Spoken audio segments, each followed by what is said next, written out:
What's up? What's up? How goes it on a Sunday night? What you guys up to? Let's see what we got. We got Nick Oxenford, Logan, Brandon Nunez. How was my day? My day was okay. It was pretty non-eventful. I slept most of the day. So yeah. Austin Howell, Matteo, Dakota, Ashley Rose, what's up, girl? Alaskan Gold Rush, from the Ashers, Geek Squad, Nick Oxenford. I already said Nick Oxenford. Tyler, Big Cole, Andrew, Elaine. What's up, Elaine? We're definitely going to watch some more Scary Theater tonight. I held off on watching more videos just so I can have a wider range to watch videos with you guys tonight.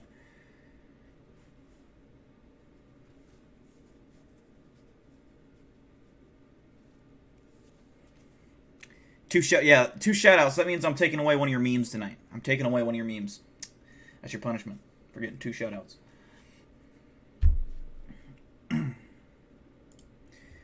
Well, obviously, like usual, wait for some people to flood in here. And then, in the meantime, I'm going to find a video. We recently watched the M Cave Mystery, which was interesting. I knew about the M Cave, and I would love to go investigate for the M Cave. If I lived in Arizona, that is. I don't know. It's like a fucking 2-day hike to get out there or some shit. Or what did he say? 3-day hike? So, I don't know about that. If I could get a helicopter, that would be a lot cooler.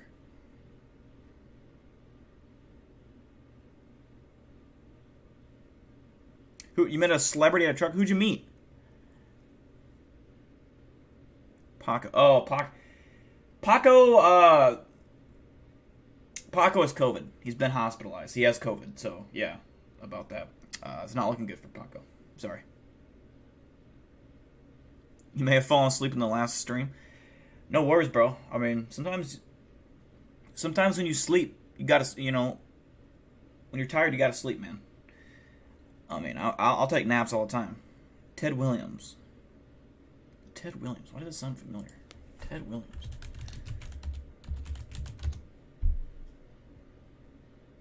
Professional baseball player, you mean? No, he's dead. Ted Williams.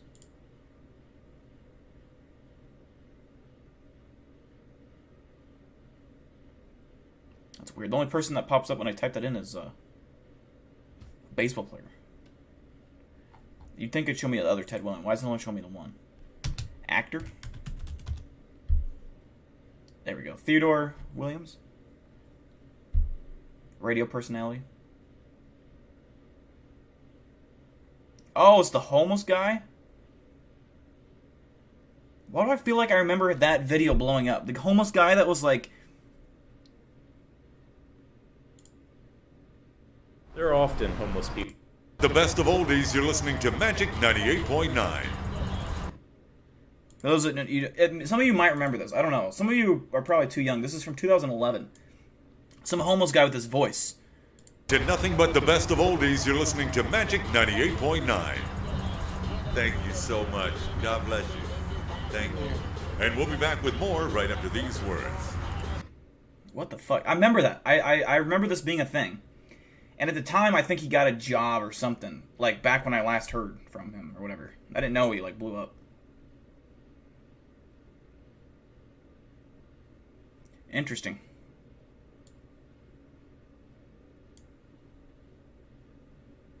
The guy who played Black Panther died. Oh, I know. I knew as soon as it came out. That sucked, bro. That sucked. That sucked major balls. That was a big kick in the balls. That was just all sorts of just not good stuff that happened.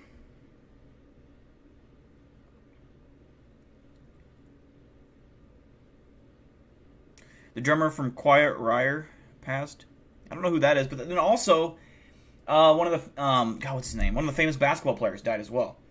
NBA players. I forget his name. He was before my time, but he was a pretty big deal. He died as well, like a day later. After Chadwick Boseman died. It was like, god damn, 2020 just keeps fucking snapping people away like nuts. What's up, Pamela? Derek Porter, welcome. Well, a few more people join in here. I'm going to get a video queued up, whatever it is. Clifford Robinson, yep, that's it. What is up with you and cum, Mattio? What is up with you and cum? I don't know.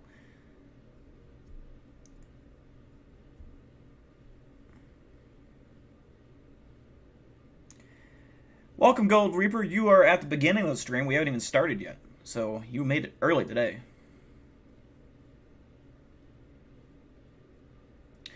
I'm going to find us a good... the Scary Theater one's a little bit tricky because I want to do like cryptid videos on this channel. I want to find the cryptid videos first. It's not that I'm against doing cold cases or anything. It's just not... I don't know. It's not really spooky. It's kind of eerie, but it's not really spooky. I want to find... There's the Area 51 caller. Ooh, that looks interesting.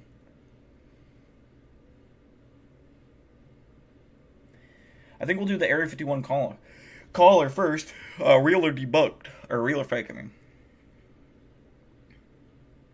I am new to Scare Theater. Like, the last stream is the first time I even discovered who this even was.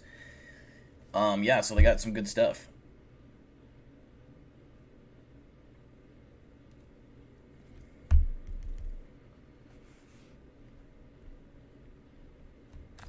I'm gonna...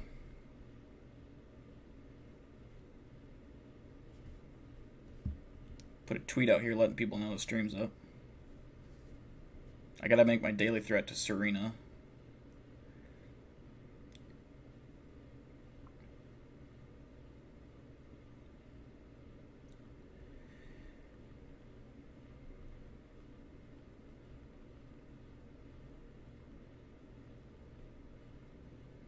What should I throw at Serena today? Last tweet it was a box of wet mice. Or no, a box of baby mice. Although wet mice would be also hilarious. Imagine someone throwing a soaking wet mouse at you. Just...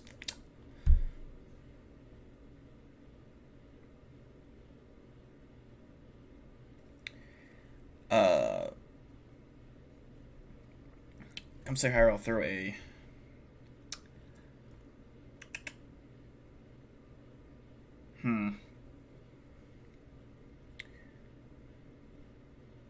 Matto, you have got to be high. Like, I don't... Your comments are so weird that you have got to be high as balls. I don't know what drug you're on, sir.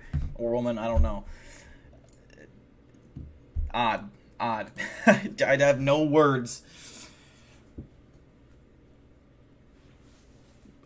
See, like, if there's a multiverse, there's an anime verse. It's like, okay. But then it's like, let's take their oil. What the fuck?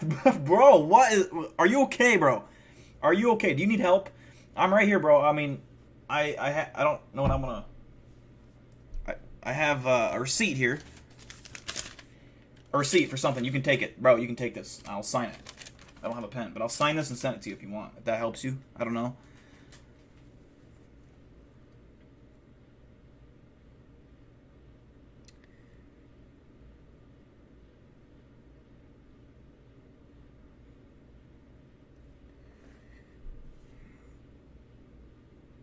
Yeah, no kidding. It reminds me of Hannah. If you guys remember Hannah, I haven't seen Hannah in a while, but that's it might be Hannah Undercover. I don't know.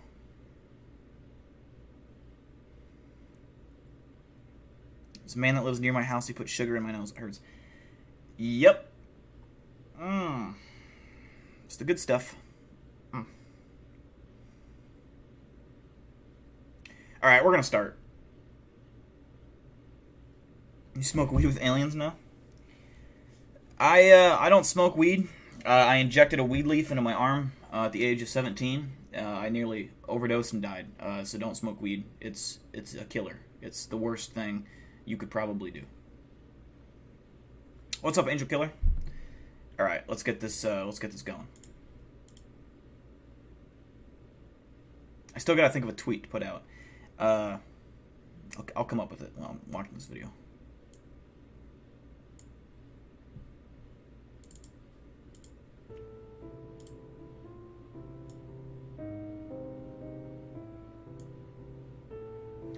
If I'm gonna just take a guess, that yep, it is gonna be. It's the radio station, famous radio station.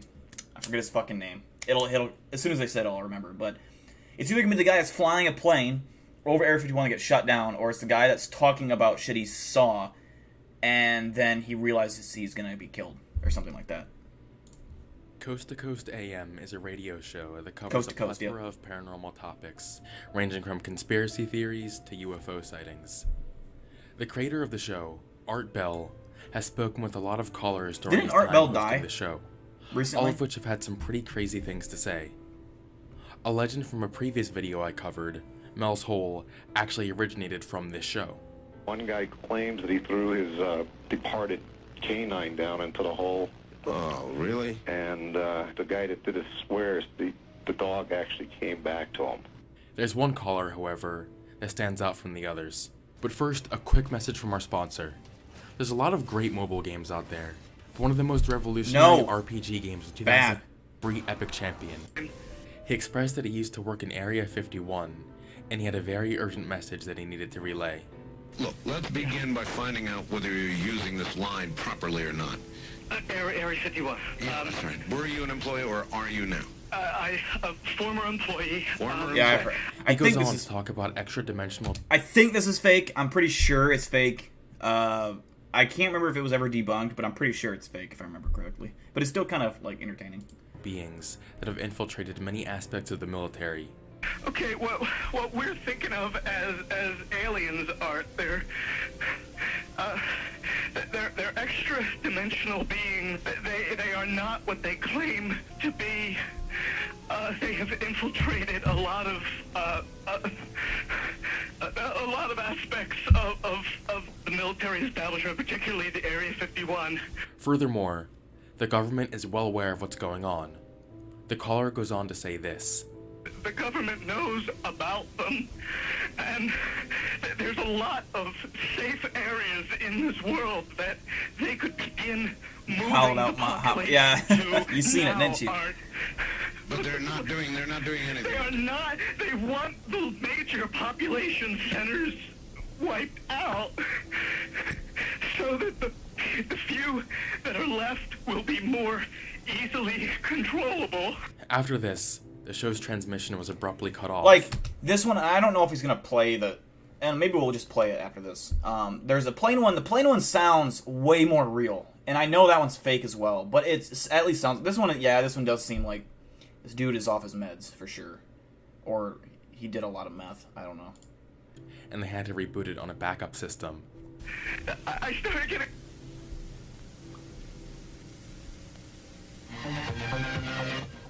In some way, something knocked us off the air, and we're on a backup system now. Art Bell was baffled by this, and went on to say in all his time hosting the show, this has never happened.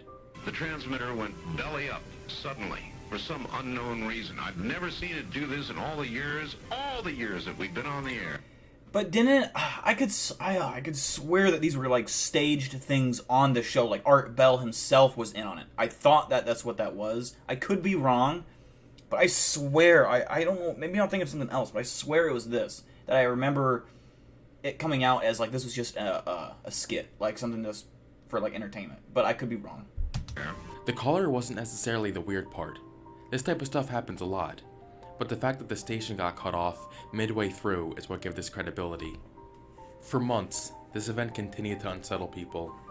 Until in April of 1998, someone called into the show claiming to be the Area 51 caller. The east of the Rockies, you're on the air. Hi, Art. This is Brian. Everybody, I am the Area 51 caller. He says that he felt bad after what happened, and wanted to call in to set everything straight. Mandela effect. This has just been driving me bananas for months. To prove that this is actually the same guy, Art asked him to replicate the voice he made during the Area 51 call. So, what can I do to prove my claim here? I guess you could give us a little of what you gave us then so that we could hear it and know it. What's up, the Music Man? Are you sure you want me to do that, Art? I'm positive. Don't, Art, please. I don't want you to ask me to do this. If I start doing that guy, You're right about that. Now, When he was questioned about the satellite failure, this was his response. how do you account for the fact, Area 51 caller, Okay. that part of the way through your spiel, the satellite went down? I have no idea, and it scared the heebie-jeebies out of me that night. At this point, you would think this would just confirm that this is all a hoax, but some people weren't convinced. Many people speculated that the second caller wasn't actually the same person as the first caller, but someone the government sent in to keep people off their trail. Their evidence for this was that the two callers sounded nothing alike, and some even claimed that voice analyses had been run on the calls and confirmed that these were indeed two different people. I completely disagree with that. I tried to be as impartial as possible when listening to the two calls, and to me, they sound nearly identical. I hate saying this because I don't Sound the like same to me. invalidating other people's opinions, but it seems like people are just saying they don't sound similar because they so badly want this to be real. As for the supposed voice analysis that proved these were two different people, Baby mice. No, I've Serena. searched Not endlessly baby for mice. that analysis, Hollowed out hot pocket. and it doesn't seem okay. to even exist. I've even contacted multiple people who made this claim about the voice Last stream was analysis, baby mice. but none of them were able to provide me with the source. So until I see that, I just have to assume that was made up to keep the legend alive. Alternatively, there are people who believe this caller is the same person, but the government forced him to make this call to once again put an end to this conspiracy. There are many variations of this theory, some which include the aliens themselves replicating this guy's voice. I still don't find that very convincing. You can make up a bunch of possibilities that technically could be true, but we have no reason to actually believe them unless you can show some kind of evidence for it. I will admit though, it is really strange that the satellite went out partway through the call. Still, I think it's just a really crazy coincidence. Think of it this way. This show is filled with people like this calling in. This is Nick, Satan, Scratch, Beelzebub, the devil, the father of lies, the enemy of righteousness, the prince of darkness. I'm fighting this thirst for blood that I've got right now. Some of the spirits have told me that all they really want is to be seen and to be acknowledged. It's not crazy to think that at some point there would be a satellite malfunction. So at any point where this happens, it's probably going to be during one of these ramblings. If the malfunction happened during another call, then we'd just be talking about What's the up, other Hyatt? call when it happened. I also think it's important to note that if this guy seriously Mario, were telling you- the truth, it wouldn't make any sense for the government to end the radio transmission. If they You're would weird, just bro. leave it alone, You are weird. everyone would just think this guy was crazy. Cutting the satellite was literally the occurrence that drew more attention to this. The Area 51 caller Paco, go stay was in a your very corner. bizarre event You stay in that your brought a lot corner. of extra attention to Art Bell's Coast to Coast AM. As fun as it is to speculate on all the possibilities of this somehow being an insane government cover-up, it takes way less mental gymnastics to accept at face value that this is in all likelihood just a hoax. Thank you for watching. We'll and play I'll the, see you on the flip side. We'll play the Art Bell call-in Area 51.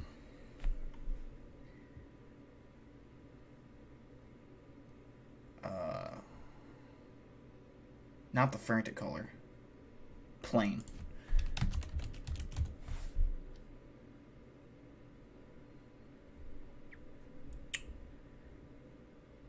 This one.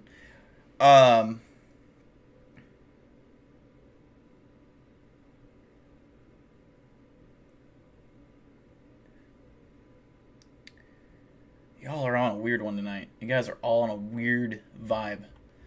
I'm just a Christian, okay? You guys shouldn't be swearing or saying any kind of weird language, all right? I'm innocent. I am, you know, I'm not a sinner. I'm a baby of Jesus, okay? I'm a baby of Jesus. You guys are taking it way too far, all right? No cussing in my chats. Not one cuss word is ever allowed. If you cuss, I mean, I don't have anything really on hand right now to do, but I mean, I'm just saying, it's gonna get nasty, all right? Nasty. Anyways, back to what we were doing. Again, let me tell you, Art, answer the wild card line. My boyfriend is in a small plane north of Las Vegas, ready to fly into Area 51. He's been trying to call you by cell phone. And here Shut he up. is. Shut up. You're on the air. Hello. Hello there, is this Art Bell? Yes, sir, it is. Yeah, my name, I won't give you my last name. For Okay, obvious wait a reasons. minute, sir. Hold on. The fax is signed by somebody named who? Jill. Jill. That is correct. So you are the one. That's my girlfriend. Yes, sir. Where are you? Well, I'm up here from Fort Worth in my little airplane. It's a long, see, I built myself. It's a Vergroup 10 design with the Ford Canard. I'm not sure if you know the kind. It's an experimental aircraft. No, I'm not. Classified that, but not anymore. No, tell me about it. What kind of airplane is it? Well, it's a long easy. It's got 120 horsepower like homing in it, but we had it bored and stroked and fixed it up a little bit. It usually flies around 140, 160. And I'm innocent, man. Name one time I've ever done anything that's 7,000 feet. You know where this place called Indian Springs is? Indian Springs, yes. Yeah. Well, I've been flying now for about 49 minutes here between Beatty, is that what you call it, and Indian Springs. And I figure I'll just go on up here and try to get into this Area 51. I'm right south of this Nevada test site, or Nellis Air Force Base. And I'm right outside this restricted zone. Listen to me. When you fly into that zone, Yeah. they are going to either force you down. Interesting question. Well, I'm not going to talk over this because obviously it just would be like dumb. So I'm going to pause it. So that's why I'm pausing. But Ashers has a good question. What do you think is at Area 51? I think right now there isn't as much as what there used to be. I doubt there's any aliens stored there. I doubt that there's any crafts stored there. I think everything's been moved. I think the purpose that it once had is no longer needed, and it is now used as a decoy, if anything.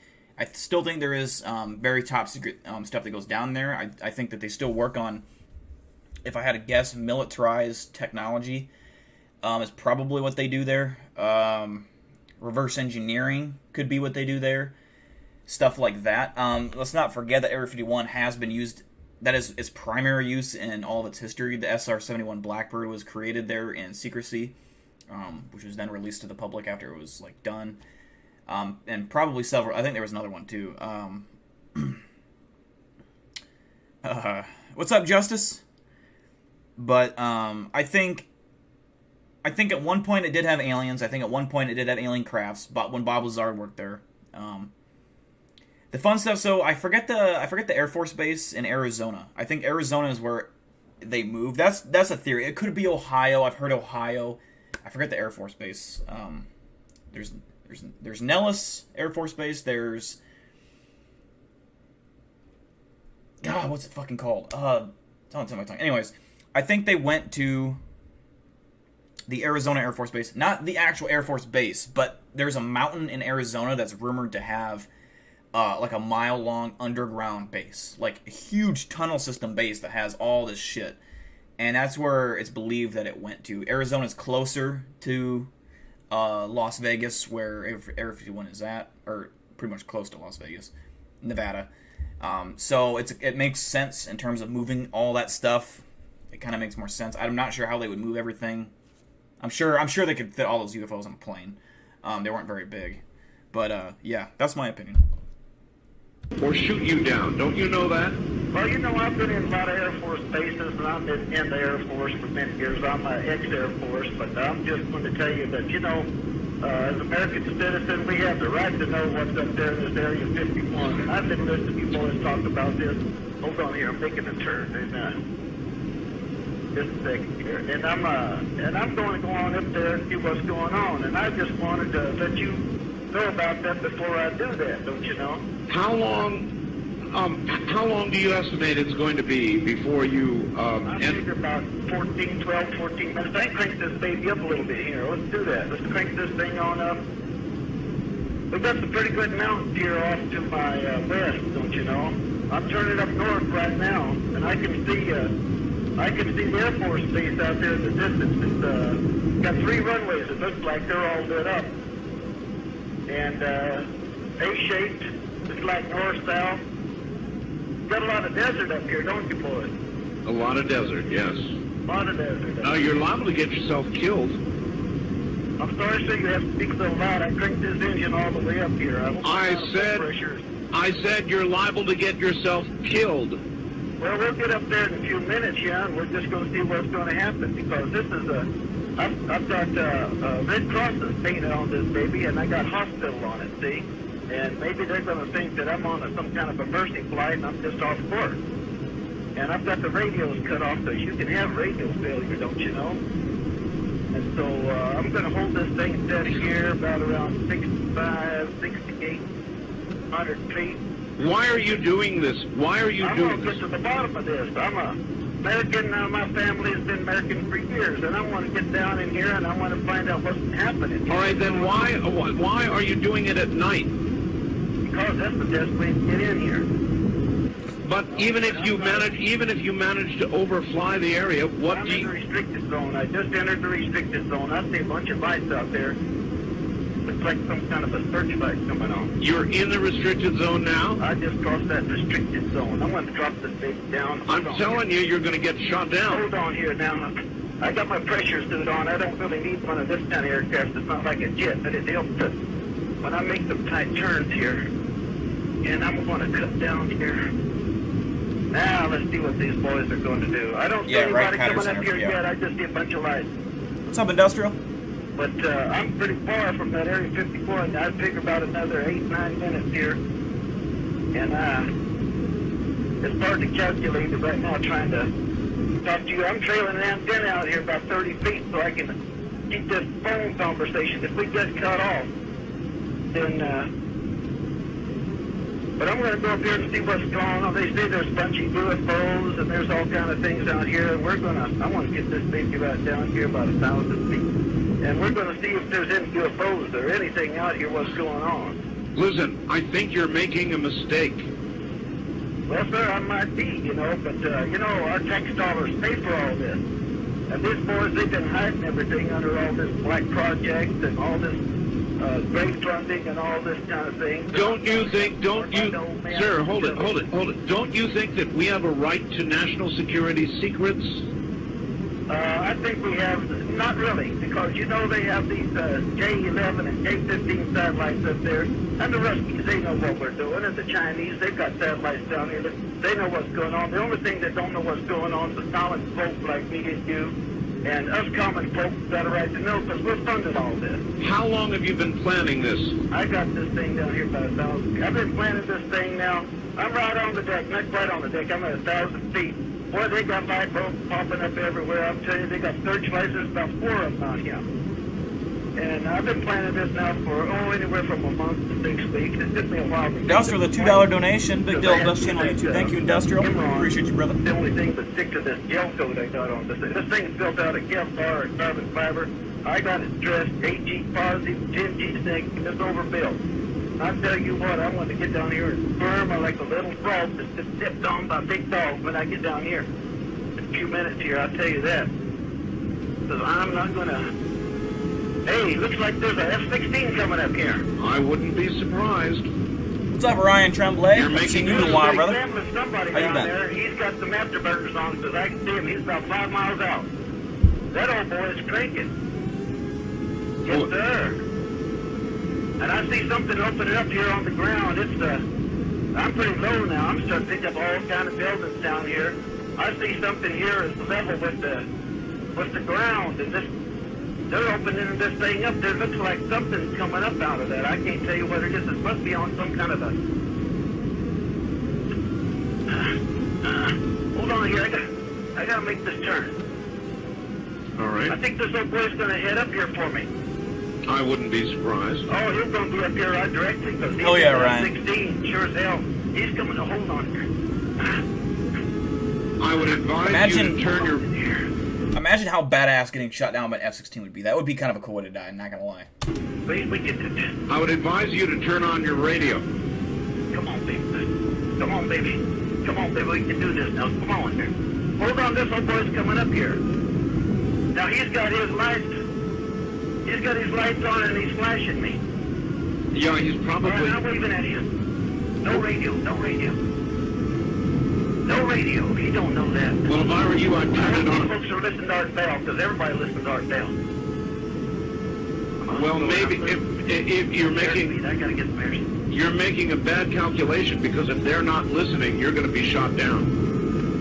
I don't know what he's going to do here. He's rocking his wings at me right now. He's rocking his wings, and he's cutting in front of me. And you know this, oh, don't cut in front of me now, because if he cuts that close, stay off. Stay off. He can hear the vortex from his engine. Or the Raptor, yeah. F-16s are my favorite plane, though. I love it. They're so badass. Just like twin tornadoes, if he gets too close, stay off, bro. Hold on there, I'm getting Go raid my fridge. I do have some beer in my fridge. I'm going in. I'm getting down here. He ain't gonna get me. I'm that damn veteran. He ain't gonna get me there. They didn't get me over there. They're not gonna get me over here now. Looks like some kind of rail gun coming about that elevator, that flat area over there that the doors opened up. It's got some kind of a weird-looking barrel on it with a light. And, oh, hell, they're doing something. They're shooting at me now. Oh, God. No, baby, I'm going in. I think I'm going in.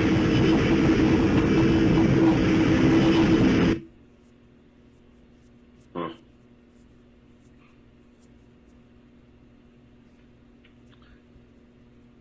Well, I'm not sure what we just heard.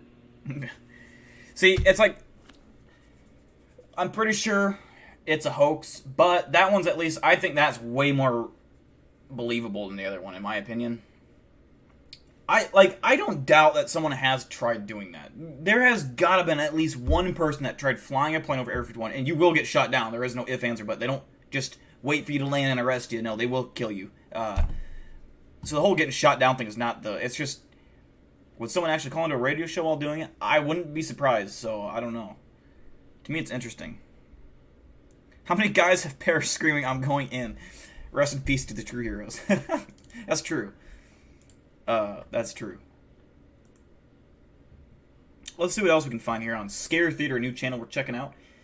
Yeah, Ryan, I don't think you've been into one of our streams. We started checking out Scare Theater now, so I don't know if you have ever watched their stuff or whatever, but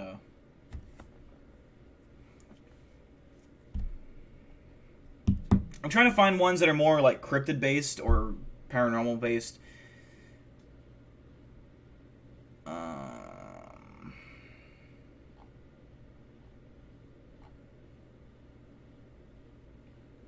If it doesn't have cryptid, alien, ghost, or Serena in it, I ain't watching it.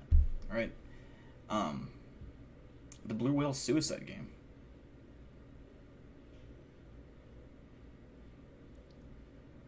"4chan alien pictures." Okay, let's see what this is. I'm curious.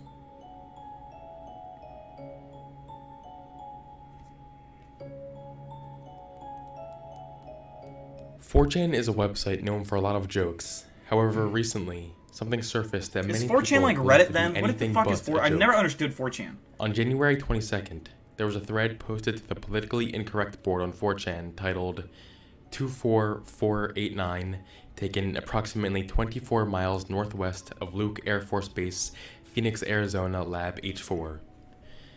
Allegedly, the thread contained a picture of a very high-quality, realistic-looking alien. The thread was only up for about 30 to 45 seconds, and then the 4chan website went down. Let me go back. When the thread was only... Oh, not the actual picture. Well, where the fuck is the picture? No one got a picture of it? I was gonna say, that don't look real at all, but I want to see the actual picture. Only up for about 30 to 45 seconds. This looks like Groot.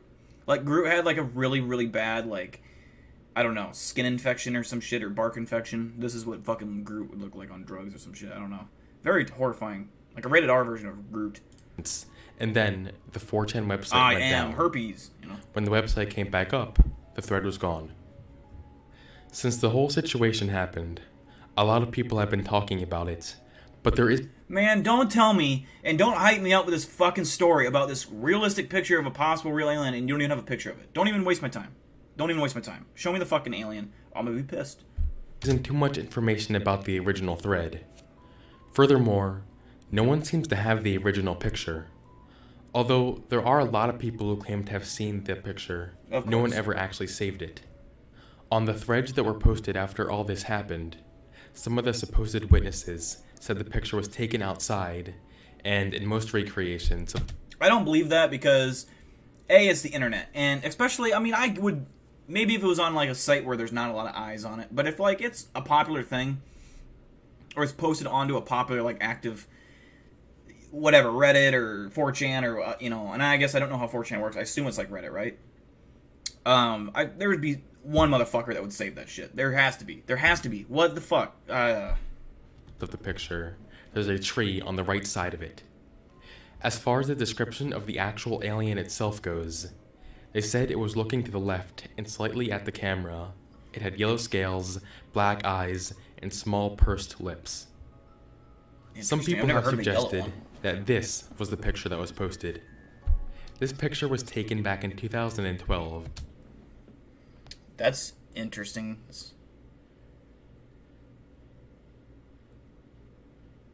Huh. It doesn't look like a small gray, because the eyes are like humanoid, and the nose is different, like the mouth. So I don't know what kind of alien that is, but it's not a small gray. It's definitely not a tall white. I don't know what the fuck that is. I don't know if that's a reptilian. It's hard to tell. How big is it? If it was like 6 foot tall, I would say that's a reptilian, but I don't know. When a man named Jonathan Reed claimed he encountered an alien in the woods, I'll get Paco. and then You'll see killed what it with a tree small branch. gray looks like. I'm not going to go too much into detail with his story, but it's been highly discredited by many sources. Point is, the people who claim they saw the original picture are saying the original picture was definitely not this one. This is a small gray. Not long after this picture began popping up. People were saying this was a corrupt image of the original.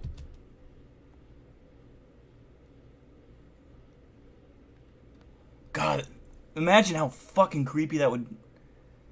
That don't look like a description of what the alien was, though.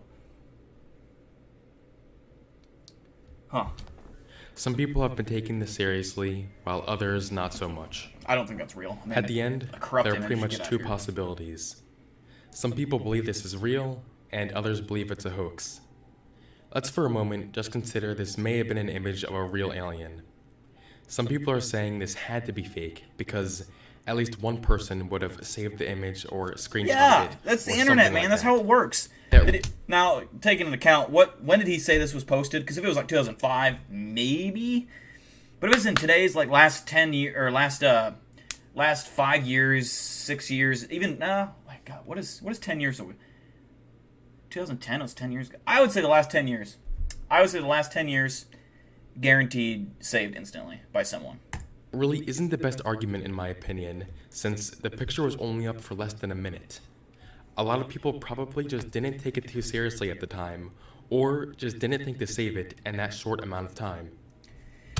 No, and maybe it's because times have changed. I don't know, but like especially with Twitter, dude, people you can if you were to post now I was gonna say a nude, but that would obviously get screenshotted instantly. If you posted if let's say you put out a tweet and you even fucking mistyped it and you deleted it instantly, there is always motherfuckers that save that fucking tweet, like they screenshot everything. Like I don't know, man. Maybe it's just a different era that Twitter kind of changed the game with that. I don't know, but that's how I feel on that. Another point some people are trying to bring up is that whenever they post a thread about the alien, their thread will either get removed Peter Kane's immediately a parody, so or it's they'll not get real. banned. The only example I could really find of this was a thread on the politically incorrect board where someone claimed they got banned for posting about the alien. Now let's take a look at some reasons that indicate why this might very well be a hoax. First of all, we can look at some of the claims that don't seem completely accurate. A lot of people are saying that whenever somebody posts a thread about the picture, it gets removed. If there really is any censorship of these threads, then it can't be that bad, since just a simple Google search will bring up a bunch of very long threads discussing But the I'd like image. $1. Although there have been instances of threads being removed after discussing it, it is possible for $1, someone you to say? remove their own thread. It wouldn't be surprising if people did stuff like this just to play along. It wouldn't be the first time this happened. I'm sure a lot of you are familiar with The Grifter. It was just a troll that someone created on 4chan a while ago. They made a thread describing a disturbing video called The Grifter, and then other people made threads talking about how disturbing it was just to play along. The goal was to get people curious about what the video was, when, in reality, the video didn't even exist. There still is the question as to how 4chan actually shut down in the first place. There is an explanation for this, though. There are several posts from people explaining how the random and politically incorrect board shut down routinely for maintenance at Nick 2 to Oxenford with 3 a o'clock in the $1 morning donation. Thank you, Central Nick Time. Oxenford. Appreciate it. The whole alien situation did As happen always. pretty early in the morning, so this could be why. He even said it's Next, real. we can Must actually be real, debunk then. the supposed corrupt image file right now. People claim this image is a corrupt file of the original alien image that was posted. Usually, like, when there's a corrupt file, it's just so they can edit, like, make it seem real without showing, like, too much detail. So it's like, it could be real. It's the same way when people do movie leaks. Like, this is a screenshot from the movie before it comes out, and it's always like, they take a picture off their phone, like, doing, like they're doing a backflip. Like, oh, I had to take it really quick. And they're just like, I'm gonna do a fucking casual backflip while taking a, you know, and then it's like this blurry image of something that can easily be photoshopped. You can't really tell. That's kind of like the, I don't know. I don't buy But that this. is not true.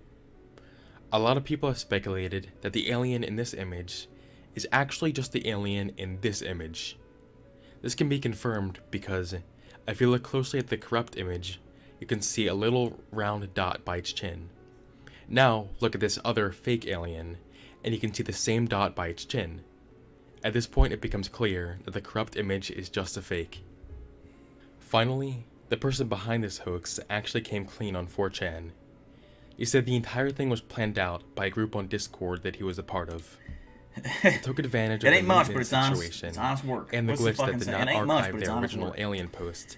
That's all that And matters, Nick. essentially, just wanted to see how long You're this good, would ride buddy. out. It didn't continue for as long as he wanted to, since people found out the original source of the corrupted image file. That pretty much clears it all up.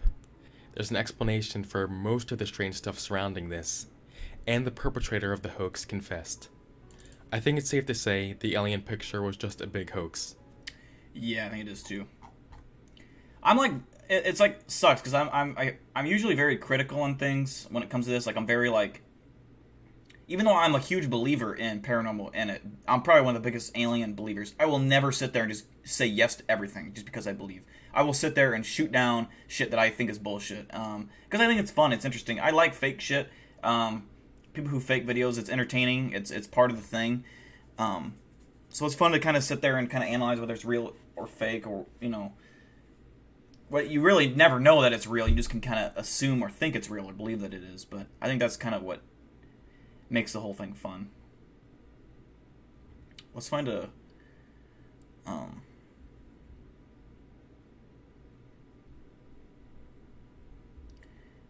I just hate when they're done poorly. Like what pisses me off is when someone does a hoax or a fake video and they're not funny or entertaining in any way, or like they don't pull off what they're trying to come through as.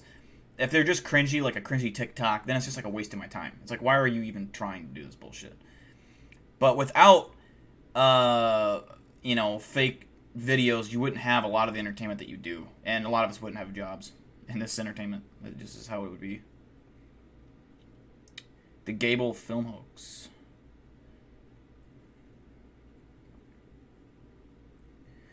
Throw an orange peel at Serena for me. I would love to throw an orange peel as hard as I could at her thigh.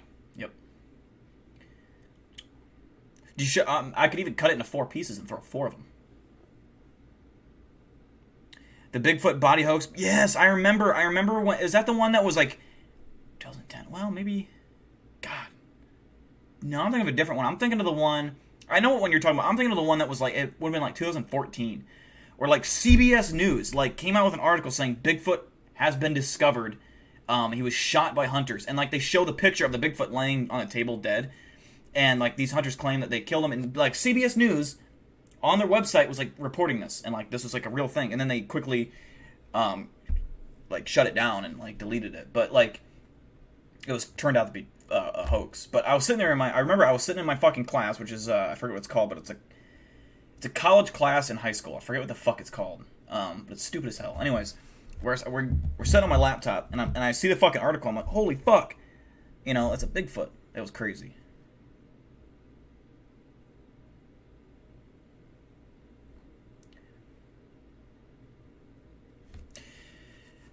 The Thunderbird. Ooh, wait, did I watch this one?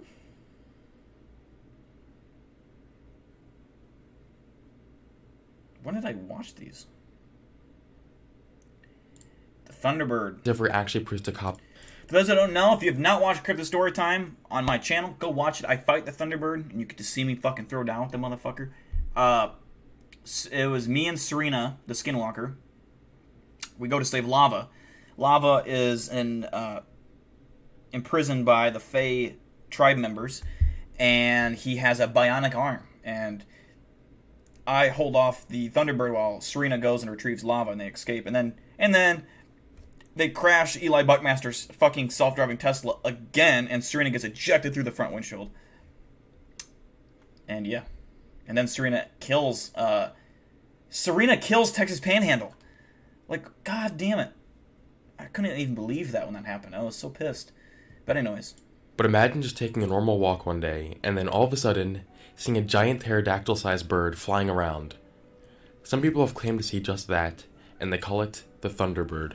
This is in Iowa, by the way. The Thunderbird We is a have these in Iowa. cryptid that has reportedly been seen flying across the skies all across the United States. The bird is described as having a body that is 4 to 8 feet in height. And if I remember correctly, this is a Midwest cryptid that is most... I think... I could be wrong, but I think it has the most sightings in Iowa. We on one of our previous streams, we went back and looked at sightings on maps, and the Thunderbird was seen in a lot of cornfields, like taken off. And it was all were pretty similar. They described it as the size of a small prop propeller plane. So, like, you know those little shitty planes that you see flying around in the sky, like a crop duster, those kind of small planes, like huge for a bird, like that size of bird. Imagine that. And a wingspan that is 10 to 20 but feet yeah, in it's a height. Midwest kind of bird. Its weight is from unknown, what I've heard. And I don't know is if also it probably unknown, goes out all but over. presumed to be carnivorous. It's that big, but legends of the Thunderbird go all the way back to native tribes all across America.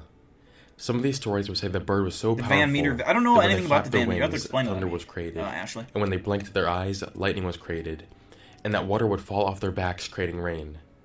The tribes would sometimes use the Thunderbird as a way to explain things that happen naturally, such as storms and bad weather. Throughout time, there have been multiple sightings of the Thunderbird. One of the most bizarre sightings occurred on July 25th, 1977. In Lawndale, Illinois, sometime between 8 o'clock to 9 o'clock p.m., a mother was cleaning up the kitchen while her kids were playing outside. While cleaning, she heard a scream from outside. When she ran outside to see what it was, she saw 2 massive birds chasing her 10-year-old son, and then one of the birds sunk its claws into the boy's shirt and lifted him up off the ground. The mother began attacking the birds until it finally let go of her son and then flew away. The mother reported this to the police and described the bird as having a white ring around its neck, a black body, each wing was 4 feet, and the entire length of the bird, from beak to tail, was about 4.5 feet. 8-foot wingspan. I'm like 6 foot. That's probably 8 foot. That don't seem like no Thunderbird to me. That sounds like a fucking bald eagle, bro. Bald eagles have... What is a bald eagle wingspan?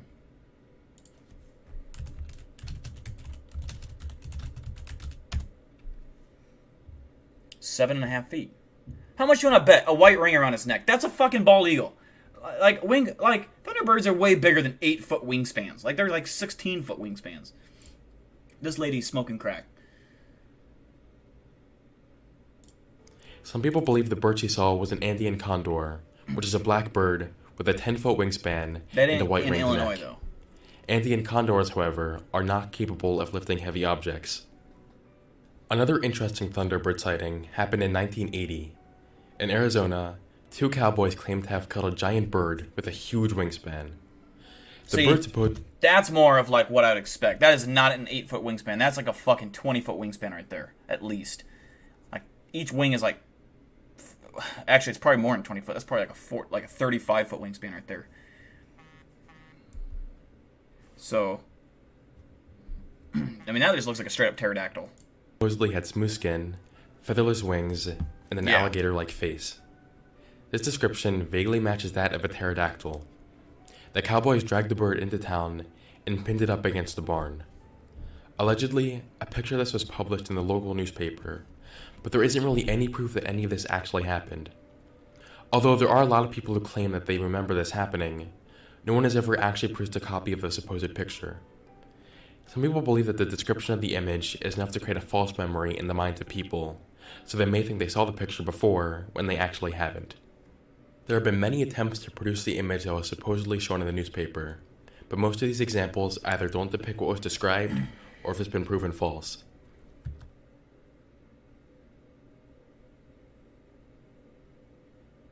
I mean, the top left one don't even look real at all. The bottom left one don't really look real either.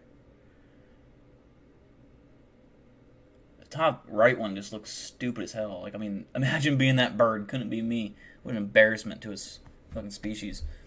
Fucking idiot bird. Look at him. Look how stupid his face looks. God, what an ugly bird. This one, for example, is just a museum's recreation of the now extinct bird called Argentavis magnificens, which was a type of teratorn. I know the Argentavis. Its wingspan was about 20 feet and weighed 176 pounds and went extinct about 6 to 8 million years ago. This picture is the closest I've seen to what was depicted in the newspaper article, but a lot of people believe this to be fake too, since in the picture you can actually see deer feet that whoever made the picture forgot to edit out.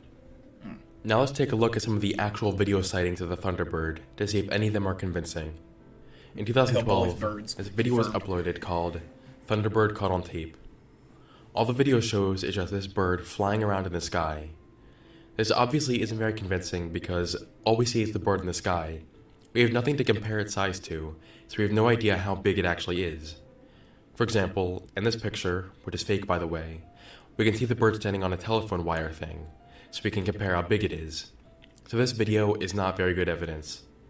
This next video has been slowed down a little bit by whoever uploaded it, but here it is. This video kind of gives a better scale as to how big the bird is. How sure are we that that's a bird, not a weather balloon? Be honest, how sure are we that? I mean, it looks like a weather balloon to me. It could be. Since it flew over his house, but still not the best scale for comparison. Regardless, people have identified this bird as being a blue heron, so this one is just a false Could be sighting. a raccoon, yeah, I forgot about that. Could be a raccoon. The final sighting I found is the most interesting. It provides the best scale to judge the bird's size. The person who made the video claims the distance between these two branches is 3 to 4 feet. That literally is like the size of a bald eagle right there. I know because I see them in the wintertime. They're at our cemetery like every fucking day. They're big fucking birds. So we'll estimate that distance as 3.5 feet. That ain't no Thunderbird, man. Thunderbirds can't According even to land the in scale, trees. 3.5 feet Too would big be for about trees. 1.8 centimeters.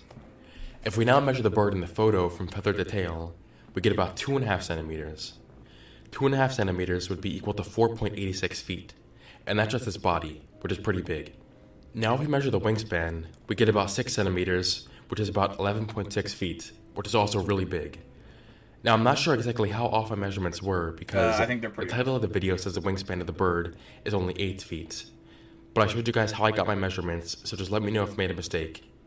Now, I'm not saying this was a Thunderbird, but it was a pretty big bird. Bro, that tree looks tiny as hell. Are you kidding me? They're like acting like this is like some massive tree. Look at that. It looks like some tiny. Look at this. How small those branches are. Like, do you think? I mean, birds are just light as fuck because they have hollow bones. But still, it's like you think that this is like. I mean, I'm not saying it's obviously a good sized bird. Like, it's probably some form of eagle or something like that. But like they're acting like this tree is like massive. It's not.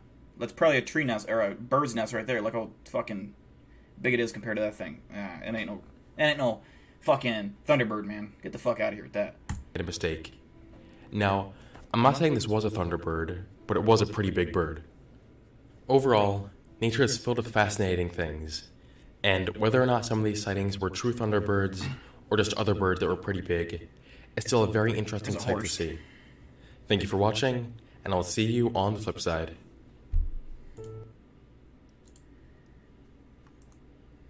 Okay, let's see what else we can find for cryptids on this channel.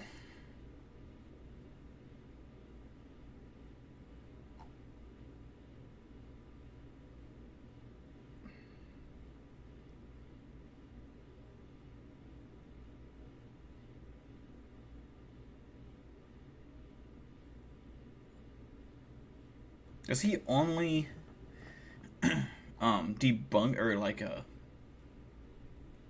creepy video hoaxes?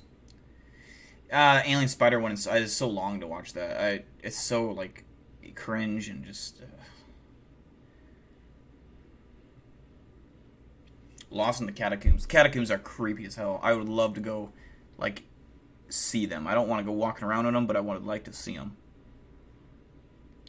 Red rooms are also very interesting.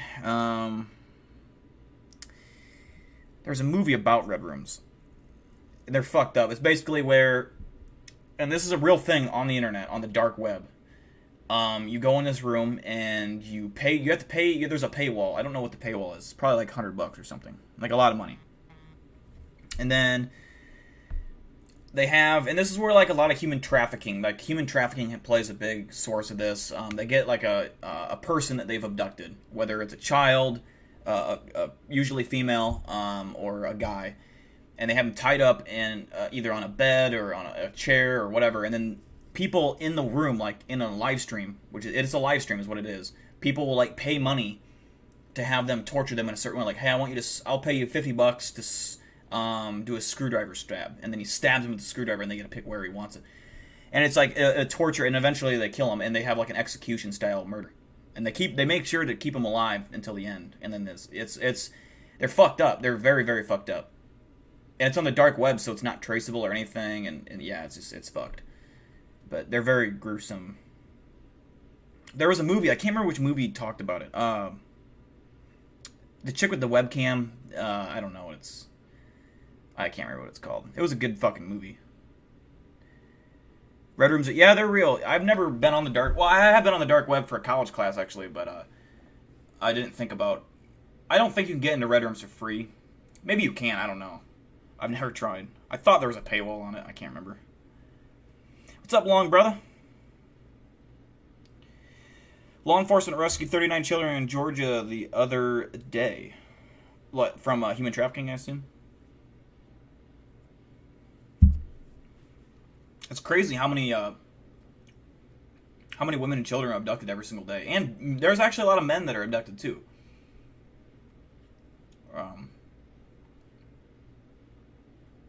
The black-eyed children, you guys seem to, like, really be the Flatwoods Monster as well.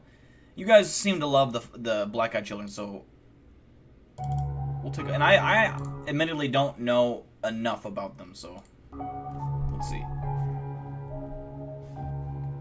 You're home alone. It's late because you decide to stay up to catch up on some homework while maybe watching a YouTube video or two. When you finally convince yourself to head up to your room, you hear a sharp knock at your door. You feel a sudden throb of misgiving, and your heart sinks deep into your chest as you wonder who that could be at this hour. Yet, you're compelled to open the door. You approach the door slowly, secretly hoping that whoever knocked in the first place has already left. You reach the door and breathe deeply. Turning the knob, your jaw almost drops as you lay your eyes on who is standing at your doorstep. It's two children. They couldn't be any older than 10 or 11, but they aren't looking at you. They have their heads bowed down, looking at what may be your feet. They look homeless. Their clothes didn't feel well and were dingy and dirty. It felt like minutes passed until they spoke. One softly said, "Please let us in. We're lost and need to call home." Your heart continues to race. "It won't take long," the other child says. Yo, little fuckers, your eyes are black. I don't fuck with that kind of shit. You need to fuck off. I don't care if you're kids. Fuck them kids. Fucking shut the door and go to bed. I mean, that's as simple as that gets. Don't make it complicated. Distrust everything they say. They sound computerized, almost like they have been rehearsing what to say using a script. Before you have time to turn them away, one of the children lifts its head up to gaze at you. You feel paralyzed with terror when you realize that the child's pale, pasty face is framed with two pitch-black eyes. Your feet feel as if they are glued to the floor beneath you. You know that you don't want to let them in. You finally begin to speak. I can't right now. Please go away." And you slam the door shut. You almost fall to the floor, yet you're still panicked. You feel tampered with and traumatized. You peer out of the peephole into the door. They've left, but you still feel their presence. What I've just read could be described as a typical encounter with a black-eyed child. Starting in the late 1990s, people have reported seeing black-eyed children either on the road hitchhiking or panhandling, or showing up on residential doorsteps. The children can appear between the ages of 6 to 16, and are described as always having pale skin and deep black eyes. This particular urban legend started on a ghost-related mailing list written by Texas reporter Brian Bethel in 1998. He wrote that he came upon black-eyed children in Abilene, Texas, as well as Portland, Oregon. The story eventually gained a lot of popularity and became a trend in creepypasta stories. In 2012, Brian Sorry about was your featured dog on line, the brother. That reality sucks, television man. series And yeah, don't worry about it, Monsters brother. and Mysteries in worry America about it. to tell a story, and he also wrote a follow-up article for the Abilene Reporter News, where he gave the details of his story. The urban legend had gained such popularity that in 2012, a Kickstarter project earned enough money to produce a film based on the stories. The director of the film said that black-eyed children were an urban legend that's been floating around on the internet for years now. I always thought it was fascinating. There is very little solid evidence of black-eyed children. You may find many photos and videos on the internet, but it is very easy to Photoshop an image of a small child to look as mysterious and evil as a black-eyed child. Nice, Nick. Another way a black-eyed child can be falsified is by using black eye contacts that cover your entire eye. These can be easily purchased I don't on the like internet. looking at fucking eye Have you guys contacts ever going, encountered man. what you Fucking thought could be a black-eyed child? Maybe you saw a little girl on the side of the road with her head down, or maybe a teen boy sitting on the side of the road with his head between his knees. Or perhaps you just haven't encountered one yet. See you on the flip side.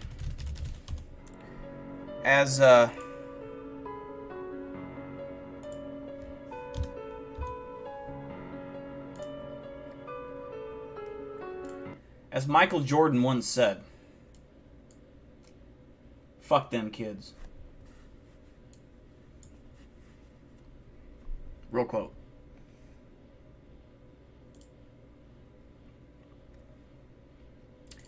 Alright, let's see what else we got here.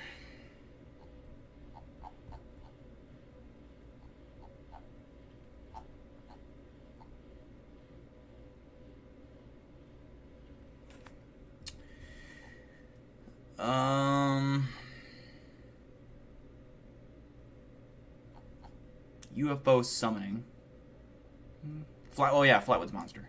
Let's check out what the Flatwoods Monster is all about. I'm sure he ain't even that bad.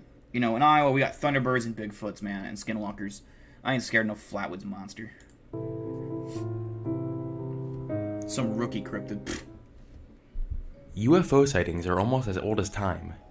The earliest possible sighting was in 214 BC, when Titus Livius, a Roman historian, said, "There was an appearance of ships that had shone forth from the sky." Even early in the 20th century, when in 1909 there were strange moving lights and some solid bodies in the sky that were seen over New Zealand. But what about the strange beings that could inhabit these unidentified flying objects? Many towns chose to advertise their extraterrestrial happenings, like Roswell, New Mexico. That's what the small West Virginian town has done. They call themselves the home of the Green Monster, the creature otherwise known as the Flatwoods Monster. The Flatwoods Monster is detailed as an extraterrestrial reported to be seen in the town of Flatwoods, West Virginia. It has been rumored to be anywhere from 7 to 12 feet tall, with a black body and a dark glowing face. Eyewitnesses further characterize the creature's head as elongated and shaped like a sideways diamond with non-human eyes. The creature's body was labeled inhumanly shaped and clad in a dark pleated exoskeleton, like a shadow. It's observed as it having a reptile-like head with scaly skin.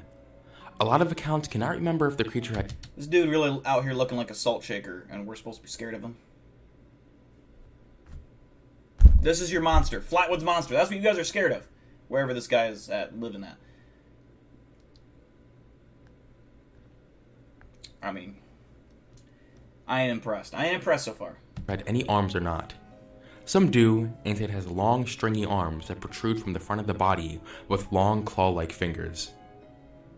On September 12th, 1952, right over the small town of Flatwoods, where a bright light was seen overhead around 7:15 p.m., two brothers, Edward and Fred May, and their friend, Tommy Heyer, witnessed a luminescent object glide across the sky and descend on local farming land belonging to G. Bailey Fisher.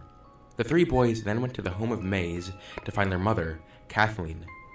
They told her they saw a sort of UFO crash in the hills around the farm belonging to Fisher. From here, Mrs. May escorted the three boys, along with three other neighborhood children, including 17-year-old West Virginia National Guardsman Eugene Jean Lemon, to the Fisher farm in order to locate whatever it was that the boys had seen. Lemon's dog accompanied the group. It must have caught the scent of something because it ran so far ahead that it was soon out of sight. Suddenly, the bunch began to hear barking, and moments later, the dog rejoined them with its tail between its legs. The group then traveled about a quarter of a mile before they reached the top of a hill, where they started to notice a large pulsating ball of fire about 50 feet to their right. They also observed a thick mist that made their eyes and nose burn. Lemon then spotted 2 small lights over to the left of the object underneath a nearby oak tree. He turned the flashlight towards the lights, which revealed the creature, which was disclosed to let out a shrill hissing noise as it began to approach them, before it changed direction to the pulsating red light. The group, in a frightened state, reversed their steps and ran back to May's home. The sheriff of Flatwoods and his deputy searched the area later that night, but reported to find no trace of the encounter other than the distinct smell. Early the next morning, a reporter from the local newspaper visited the site of the encounter and discovered 2 dragged-out tracks in the mud, as well as remnants of a thick black liquid. He reported them as being a probable sign of a saucer landing. He based that on the premise that the area had not been driven on by a motor vehicle for at least a year. But it was later revealed that the tracks most likely belonged to a 1942 Chevrolet pickup truck that local Max Lockard, who drove to the site to look for whatever landed on the property hours before the news reporter's discovery. Following the event on September 12th, other reports of the sightings were brought to light. A mother and her 21-year-old daughter told investigators they came upon a creature with the same appearance and odor a week prior to May's encounter. The brush with the creature was said to disturb the daughter so much that she spent 3 weeks in the Clarksburg hospital. The mother of Eugene Lemon also disclosed that at around the time of the crash, her house had been violently shaken and her radio had cut out for 45 minutes. The director of the local Board of Education also alleged to have seen a flying saucer take off at 6:30 a.m. on September 13th, which was the morning after the creature was sighted. The group who claimed to see the creature on September 12th were said to share like symptoms, which lasted for some time. They associated the sickness to having been exposed to the mist the beast gave off. Their symptoms included irritation of the nose and swelling of the throat. Lemon also experienced vomiting along with convulsions during the night. He had further difficulties with his throat for several weeks. A doctor who treated several of the witnesses described their symptoms as being similar to the victims of mustard gas. The symptoms are also commonly found in sufferers of hysteria, which can be brought on by exposure to a traumatic or shocking event. 48 years after the events in Flatwoods, paranormal investigators began to create conclusions to what the eyewitnesses actually saw. The bright light in the sky reported by the witnesses could possibly be debunked as a meteor. The meteor explanation is very probable, for a meteor sighting was observed across 3 states, Maryland, Pennsylvania, and West Virginia. The pulsating red light they witnessed could have likely been an aircraft navigation or a hazard beacon. As many as 3 flashing red aircraft beacons were also visible from the area of the meteor sighting, which could clarify the pulsating red light. The creature described by them also closely resembles an owl, which is similar to how the Mothman in other cases were dismissed by skeptics. Yet, the conclusion that it could be a barn owl does make sense. The shape, movement, and sounds that the witnesses described are consistent with how a startled barn owl perches on a tree limb might react. Researchers also concluded that the foliage beneath the owl could have created the illusion of the lower portions of the creature, often described looking like a pleated green skirt. Based on the fact that the onlookers cannot remember exactly whether or not the creature had arms or not, Kathleen May's description of it having small claw-like hands which extended in front of it helped the researchers match the description of that of a barn owl with its talons gripping on a tree branch. People accredit the hysteria to why the group could not identify the creature as an owl. Like, I don't even care if, like, they're wearing this trash can skirt as, like, a more advanced, like, there's a meaning for it. Like, I don't care if they're smarter than me in every way. I know I'm right when I say that is dumb as shit. That looks so stupid. They look like complete idiots. That's just a fact. So yeah. The Flatwoods Monster remains an important part of the history of the town, which has a museum dedicated to this supernatural being. There used to be a 3-day festival where townsfolk would enjoy live music and trips to the original sighting of the Green Monster. The festival ceased after 2006. The monster also served as boss and character inspirations for multiple video games and as a subject for songs. He even appears as an image in an anime. What could be lurking in the woods? Could it be the fabled Bigfoot? Or maybe the explanation could be as simple as a creature from another planet. Far-fetched? Maybe. But what do you guys think? Let me know in the comments below. See you on the flip side. I want to give a special thanks to Nikki, who was the second of the 3rd contest winners for the script writing. She wrote the script. Oh! Oh! Fuck.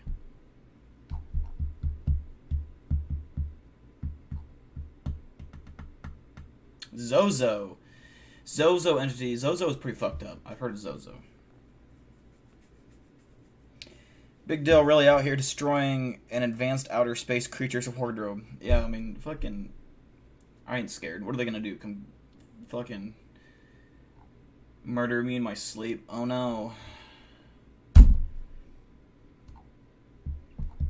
ain't scared.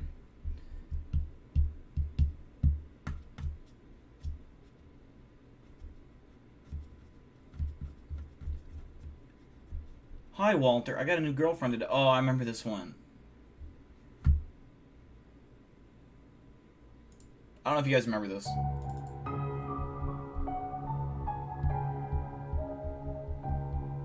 On October 11th of 2009, You guys found, a very weird Flat with YouTube video was Monster posted chains? titled, Or chairs? "Hi Walter, I got a new girlfriend today," which has ever since worried a lot of people. The video begins with this man talking to someone named Walter through this video about his new girlfriend. Hi, Walter.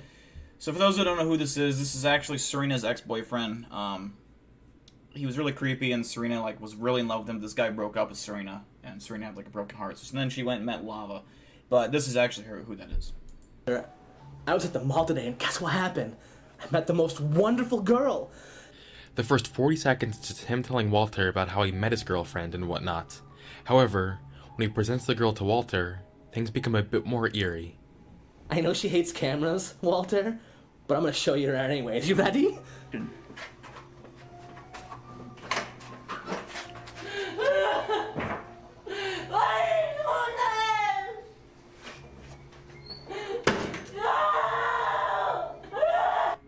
Like I mentioned before, this video was posted back in 2009, but only just recently started gaining popularity.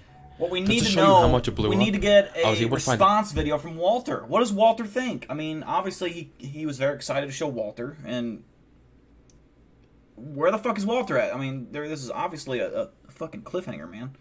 I want to know what Walter has to say. Hashtag, we want Walter's reaction. There we go. An archive of the video from July 18th, 2016. At that time, the video had less than 20,000 views. Today, the video has over 500,000 views. I'm not entirely sure why it's just blowing up now, but I'm assuming it's because recently, a popular YouTuber named Blame It On George posted a video titled Creepy Videos on the Internet number 7, in which he mentioned this video. Apparently when George found the video only had about 7,000 views, 9 comments, and the guy had only 10 subscribers. Now, like I said, the video has more than 500,000 views, there are over 14,000 comments, and the poster has over 4,000 subscribers. So it's probably safe to say this video blew up as a result of George's video. One of the reasons I was so hesitant to make this video was because it has been very difficult for me to find any information about this video, especially because nearly every other video about this guy has been in Spanish, and translating these videos was not easy for me, so I was only able to understand very little of them. So some of the stuff I'll include in the video will be from some of the Spanish videos, and some of it will be my own observations. We can start out with one of the mysteries of this channel. Who is Walter? We know that the guy who posted this video's name is probably Patrick, since it says it in his channel name, but the name Walter appears a lot too. Walter is being addressed in the title of the video, he's being addressed in the channel name, he's being addressed in the description, and Patrick even began this video by addressing Walter. Hi, Walter.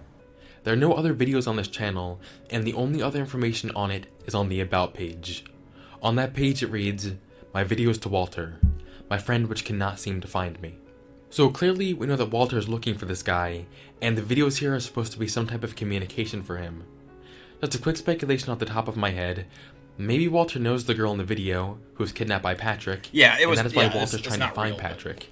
Or This is could it? be Patrick's Or way of is it? haunting Walter. Of course, I have no way of actually knowing that. I'm not trying to put a story to the whole thing. If anything, it kind of sounds like the beginning to an ARG or something. Now, I personally believe this video is fake, and here's why.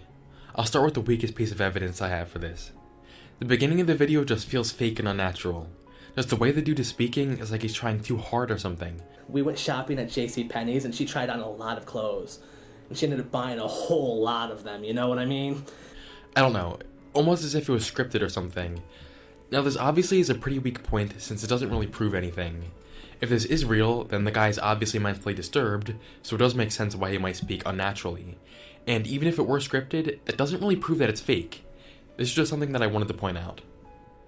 A more strong point is that once a jump cut to the basement happens, there's a split second where it sounds like you can hear Patrick saying, "Action," as a signal that the video is beginning. Now, did this prove that it's fake either? Not necessarily. Even if it were real, then I guess it would still be possible that the kidnapper says action, since, after all, he is making the video and might want to add some pizzazz to it or something. I still think this is one of the clues building up to the conclusion that this is fake. Finally, however, the girl's reaction in the video is what should make it obvious that this is fake. The girl is a good actress, I definitely think that, but the way she acted does not seem like the way a person who was kidnapped would act. Before Walter opened the door in the basement, it is totally silent. She isn't crying, screaming, speaking, or anything. One would think she would ask who was there or something like that, but instead, she's totally silent. What's up, Velocity? Yet, the second Walter opens the door, you can How you hear her doing? breathe in, and then start crying for help.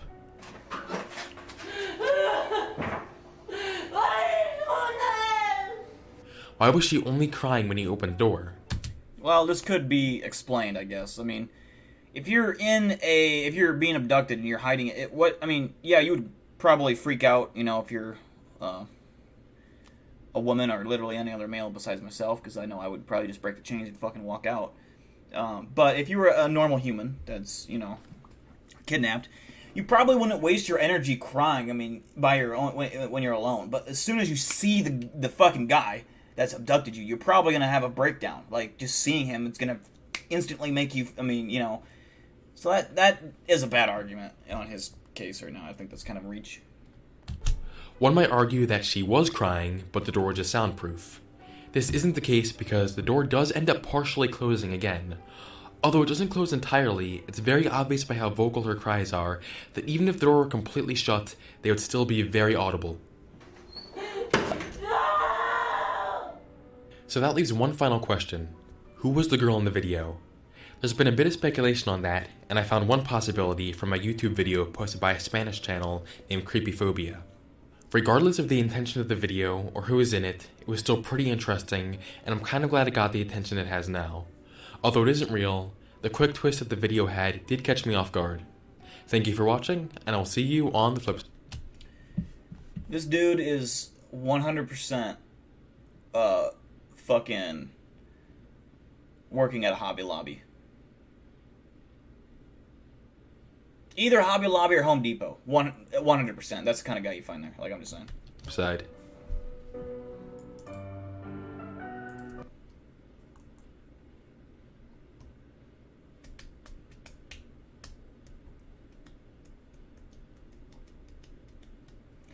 Alright, we'll do one more video and then we'll do Reddit review.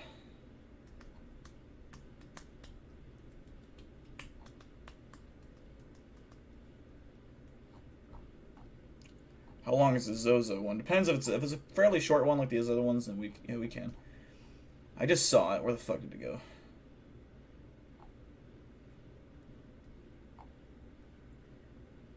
Oh, I just saw it. Just literally.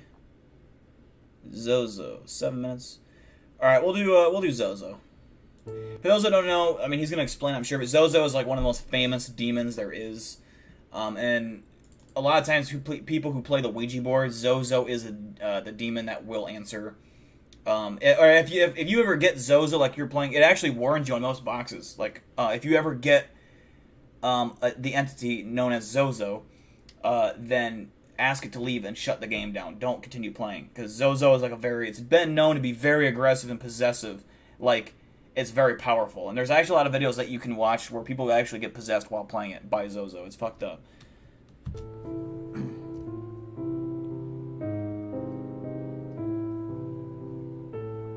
I played the Ouija board twice. This video is sponsored Nothing by ever Vikings, happened. War of Clans. This is a great game, and if you just play it for a few minutes, you'll see why subconsciously moving the planchette to get the expected result, also known as the ideomotor effect.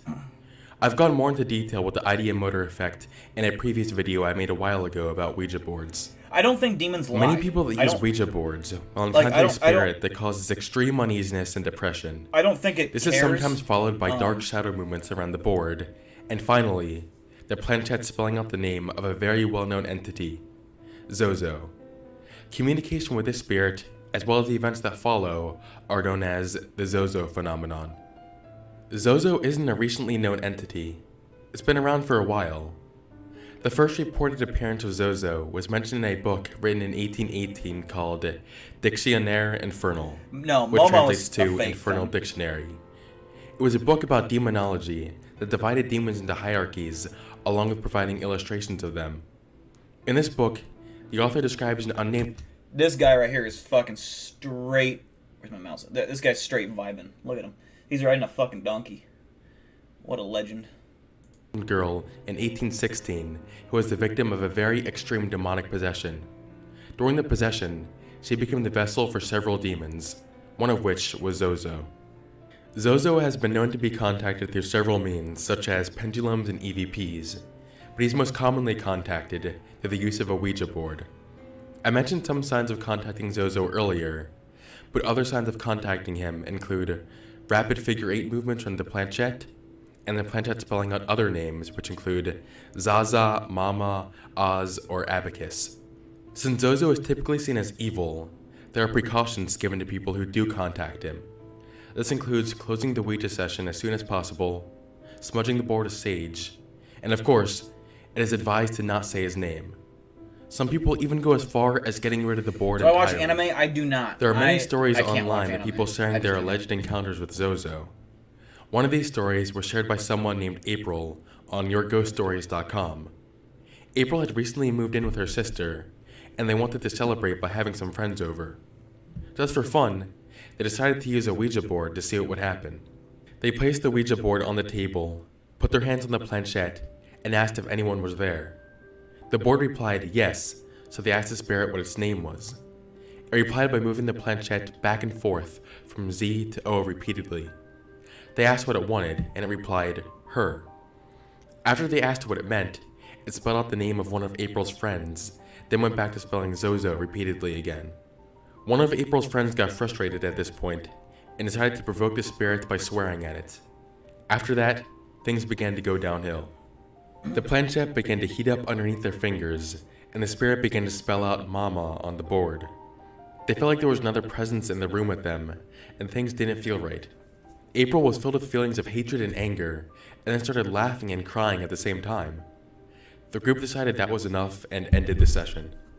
That was just one of the many stories you can find detailing an experience with Zozo. But that's all a lot of these really are, stories. There isn't a way to actually verify any of them, so a lot of these people could just be totally making it up.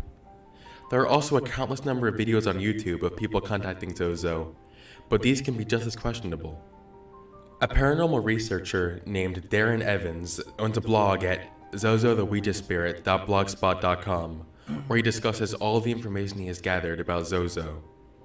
One of his blog posts includes a news story about a 15-year-old kid in Texas who stabbed his friend with a 4-inch knife. His reason for doing so was because a spirit on the Ouija board told him to do it. Luckily, the kid survived. Evans believes this case may possibly be linked to Zozo, but I'm pretty sure the kid just had mental problems if he was seriously willing to stab his friend because a wooden board told him to. Well, but then another blog post from Evans details the time. Again, that's kind of a flawed logic, because it's not that he was in control of what he was doing. It was that he was possessed. That's usually why someone would stab someone, because someone told him to do it. Like, you're kind of possessed. You're under an influence that's not your normal mind. But yeah, there is a lot of like stabbings connected with paranormal encounters, and they're usually self-inflicted. I know the Villisca Axe Murder House, a paranormal research team went there, and one of the guys who had no mental health issues ever, and still doesn't have any history of it or record of it, just randomly, out of nowhere, pulled in one of his pocket knives or one of the knives he brought or whatever, and stabbed himself in the leg. And it took the guys by like complete shock that he's not the type of person that would ever do anything like that, and he claims he didn't even remember doing it. It's just kind of like, It's probably not him doing it. It's not mental health. That's just being fucking possessed by a demon. That he's using a Ouija board back in the winter of 2001. He contacted Zozo. I want to go was there. told to take a picture if he wanted to see his face. He followed the instructions and took a picture.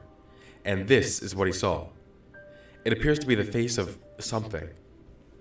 This. By the way, if you look at this image right now, which if you already have, so it's too late to look away, you are going to get possessed tonight in your sleep. Like, I'm sorry for all the little kids watching, but you are going to get possessed tonight in your sleep. It's going to be horrifying. You're not going to die or nothing like that, but you are going to be seeing demons and shit, and they're going to be flying around your room. This isn't the only supposed picture of Zozo that was taken. There was a case in Oklahoma where a family had several Ouija sessions in which they contacted Zozo. During one of these encounters, they said a ball of fire was hovering around their house, so they took this picture of it. If you increase the contrast of the picture, you can see what appears to be some type of entity facing away from the camera, and there might even be horns on its head. One of the most recent posts on Darren Evans' blog includes video footage he took while he was on the set of a horror film based on Zozo. In the ancient Basque language, Zozo translates to blackbird or crow. Take a look at this video.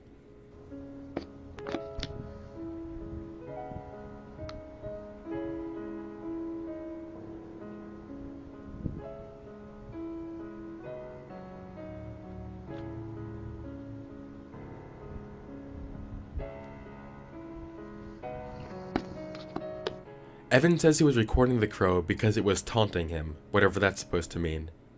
Because the crow appears to disappear out of sight, he believes it may have been a manifestation of Zozo. I'm not really sure if I believe that one though.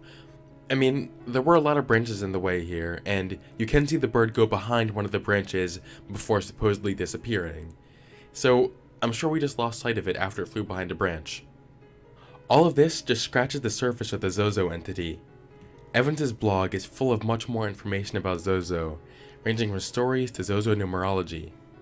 Some people out there will swear that Zozo truly does exist, while others will say he's nothing more than fiction, since there just isn't enough evidence. Thank you for watching, and I will see you on the flip side. Okay. Dabs for dill. Crows will try to get you to follow them. They're super smart. Coyotes are the same way. Coyotes will often, and it's, I don't know if they've ever done it with humans or not, but they'll do it with dogs. Usually a dog, like a normal-sized dog. I'm not talking about like a Chihuahua or those little fucking annoying dogs. I'm talking about like a Lab or, you know, like a German Shepherd or Doberman or Pit Bull. The bigger dogs would absolutely destroy even 3 coyotes on it. Like 3 coyotes are one of, like, especially like a German Shepherd or a Doberman, which are vicious, like vicious dogs. When in defense attack, they are known to lure, like, they'll send one coyote out, and the coyote will make the dog chase them, and they'll chase them, let them chase them back in the woods where all the other coyotes are waiting, and they are known to kill dogs that way because they're just, when there's so many, it doesn't matter what kind of dog it is, unless it's one of the mastiffs that are, you know, maybe they could survive, I don't know. But yeah, there's just too many coyotes and they just overwhelm them. They only tend to do that when they're starving and they're desperate, though. But crows are also known to remember human faces. They remember you. Like, think about that. An animal remembering who you are. And it's different, like, obviously dogs can. Cats can. You know, they know, but like a bird, dude, a bird. That's fucking weird. But it's also like, I don't know if dogs or cats can remember multiple faces. You know, they know their owner because they've known him their whole life and the people they live with. And they might recognize, you know, they definitely recognize people that come over often. But would a dog recognize someone that they seen a week ago for the first time ever and then they come back another week later? I don't know. But a crow would. Crows are fucking scary, bro. But anyways, enough of that. It's time for Reddit review. It's time for Reddit review.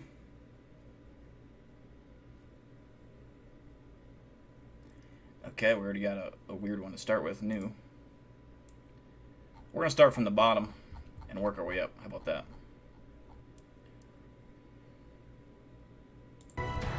Think of my acts as you will. But do not doubt the Actually, we'll start at the top. Oh, if God. you're happy and you know it, clap your hands. Okay. We're going to get copyright strike for that. Dill said he's a Christian, so I did him a favor. Yeah. That's me on a cross. Yeah. Dogs are stupid, so probably not. There are a ton of crows I feed where I work. They definitely know me. Yeah, it's fucking creepy. I don't trust birds in general. I'm gonna hope I don't get a copyright strike for this.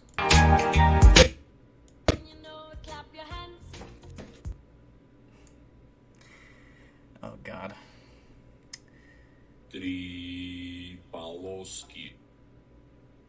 Scary Dill. I'll be honest, I don't get that one. I clearly don't have any eyebrows and I look terrifying. I don't have any facial hair at all. I guess that is scary. I don't like it. Found where Dill gets his pants style from. Sabaton? Dude, camel pants are fucking in right now. I actually can't wear my camel. I ripped them. I fucking ripped them. Right in the crotch. I mean, it's just a big rip. I can't wear them anymore. It sucks. I'm pissed. I wore those forever. They were my favorite. They were so comfortable, and I can't wear them anymore. And they don't make them anymore either. So, not the ones I had, anyways. Dill loves his beer.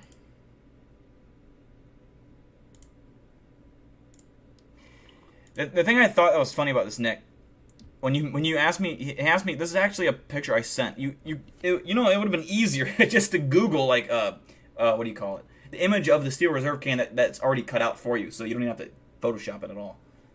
That would have been a lot easier for you. I'm just saying.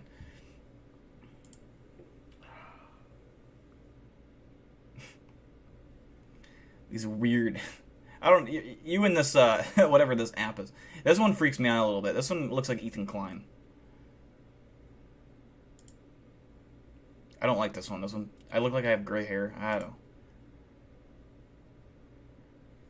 This is cool though. The show must go on. Dills are chill. Notice how I'm taller. Obviously, I'm taller than him. I'd beat his ass. I'd straight up beat his ass. Straight up. Notice how he has more blood splatter on his face. I have minimal. It's probably actually splatter off his face onto mine. Like, I probably am not even hurt. But yeah, that's just me being a badass. What's this? This is by Coco. You hear me? This is you, Ennis. Halo. That was a good one. I like that. That's a good use of that fucking... You hear me? This is you, Ennis. That's impressive how you did that. How did you... I don't know how he did that. It's impressive.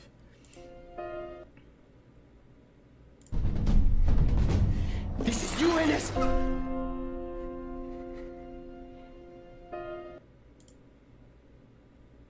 Yes, okay. I accidentally saw this one. I saw this one, the Dill Stuck in Space, but I didn't have the sound turned on. I accidentally saw it. And I accidentally saw this one too. This one's Alright, class, I want everyone to pay attention. Today we're going to learn about the Serena. Here she is, right here. This is what a Serena looks like. If you ever seen one out in public, you should always avoid it. Serenas are very dangerous and they're hard to come by. So, treat them with caution. Who made this? Nick Oxford. This is a very well done. I like this one because there's a lot of attention to detail. Okay, first of all, right, you have the Serena's face photoshopped onto the Skinwalker body. Okay, that's all. First of all, that's good. Second of all, you have to subscribe to me like you wrote stuff on the whiteboard, and then Mr. Dill. But then I didn't even notice it at first. But you have Paco sitting here, Paco in the front row. So this is a very well done, very attention to detail. I like this one.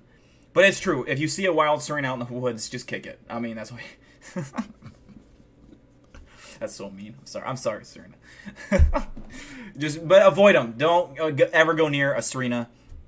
They're vicious creatures. They look cute on the outside, and they'll try to be all fluffy and like, oh, I love turtles or whatever. Don't trust them. Don't. They're vicious creatures. Alright, class, I want everyone to pay attention. Today we're going to learn about the Serena. Here she is, right here. This is what a Serena looks like. If you ever seen one out in public, you should always avoid it. Serenas are very dangerous, and they're hard to come by. So, treat them with caution. Treat them with caution. There you go. Also, this is make sure that you have these textbooks because I will be reviewing. I'm not playing. No. that's okay. But this one, Nick, the whiteboard one is probably your best one. I like this one because this one's just, me being a badass. This one's creepy. I don't like this one. I really don't like this one. I definitely like that one even least. Geek Squad, why don't you just admit it, or you have the biggest crush on Serena? Let's just break the ice right now. You have a crush on Serena, and you're mad that you're upset that she has a man. We're gonna settle the beef between you two right now. All right, you need to hug it out. You guys are like brother, sister, siblings. You guys look similar, same age.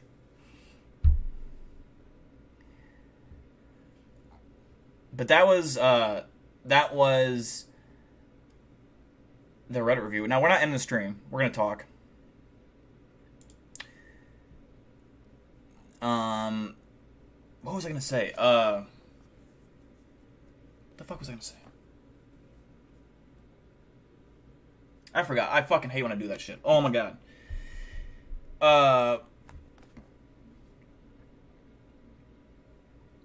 Other than my OnlyFans, make sure you follow me on Twitter and stuff. But we're going to put on some creepy music. We're going to put on some creepy music here. And if you got any questions, comments, we're going to chill for a little bit. I'll see if I can kick it hard as long... Okay, if I see it, kick it hard as I kick like a soccer ball. I think I just had a seizure reading that. Just because, I don't know, my brain just froze up. Yeah, if you want to kick a Serena, make sure to kick her in the shin or the back of her thigh. Those are her two crucial points. That's how you take her down.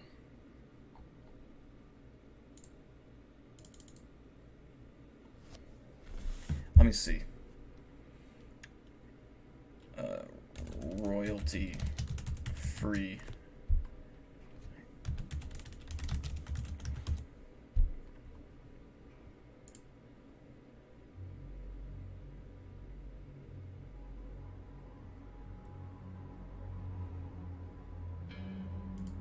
There we go. All right. If you got questions, comments, now's the time. Fire away. Don't be shy.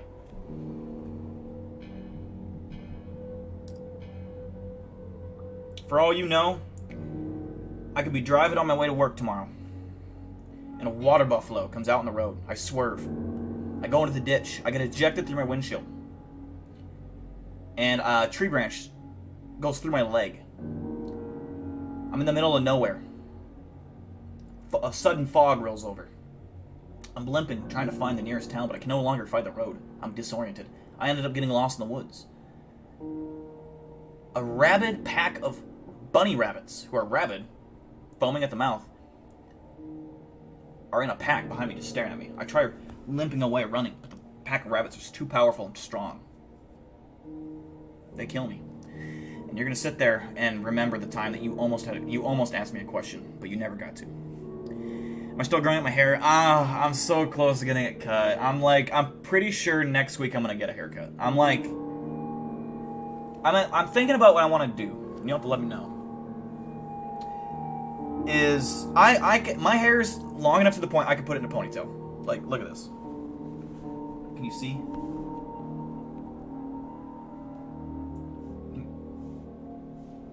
Can you see that? It's too long. I can't. And okay. I am shedding hairs like a female does. You know, have you ever stayed with a female or lived with one? They just have hairs everywhere, fucking long-ass motherfucker. It's gross. And then, the shower drains always clog up, and they're always standing water at the fucking... Now my shower's doing that. I'm the only one that lives in my apartment. My hair is so long that I'm... And, when I shower, I wash my hair, and my hands are covered in hair. I'm like a fucking cat, bro. I don't like it. And plus, when I work outside, and it's been so ungodly hot, and my hair is sweating and it sticks to my face, and it's constantly just in my not this hair but little hairs like the little tiny single hairs that are just always like not even that.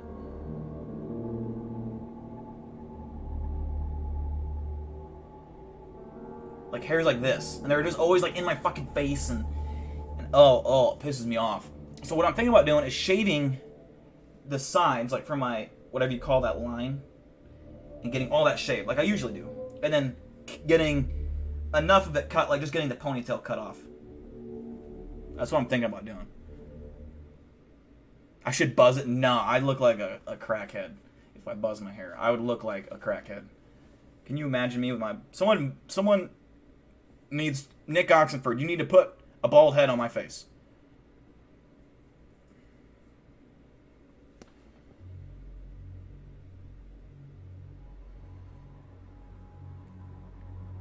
Dill Depp. I'm glad you like my facial hair, Serena, because most females don't. They don't. Now, a lot of you don't know what I used to look like, but I never had facial hair.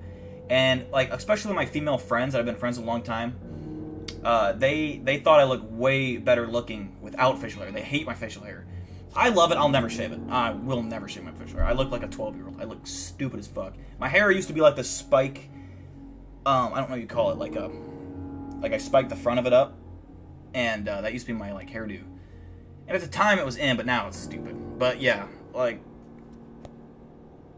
and I was a lot skinnier back in the day. Like I was a skinny little guy. Not bald, just Buzz looks so fucking gross. I hate Buzz. It works on some guys. Like if you're a bigger guy, like you have fucking, I mean you a big dude, you can pull off a fucking buzz cut. But if you're like a skinnier guy like me, you look like you either have cancer or that you're on drugs. That's just how it's simple, plain truth. I feel like I could not pull that off. I got a big head, man. Look at my head. Look how big my head is. Don't I have a big head? My forehead's fucking huge, I think. How many... Everyone at home, I want to know. Serena, you do this too, because I'm curious. How many fingers is your forehead? Mine is from your eyebrow to your forehead. Mine is 3. Is that fair to say? 3?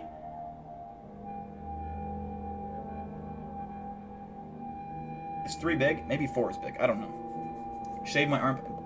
Shave my armpit? Why would I shave my armpit? Though the first old that you posted, the first video, the Skinwalker Scream, that's fake. Yours is 4. You got 4? Really?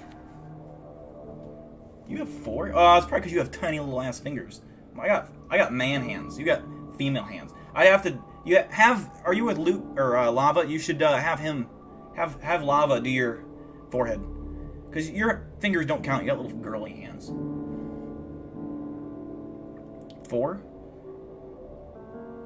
It can't be to your bridge of your nose. It has to be above the top. It has to be from the highest point of your eyebrow.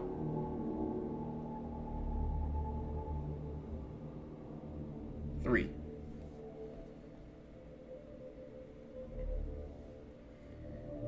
Dill dies due to a banana peel. I died to a banana... That would be awesome if I actually was killed in a banana peel accident. I would actually laugh as I'm passing away. That would be fucking hilarious.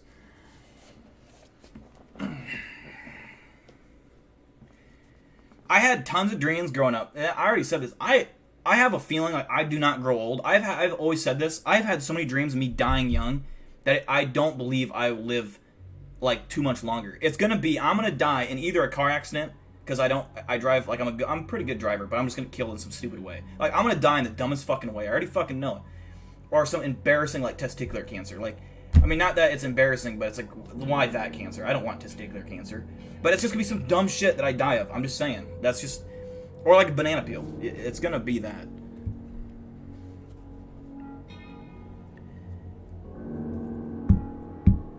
Three fingers. I have bangs so I can cover the big ass forehead. Serena just got bangs too.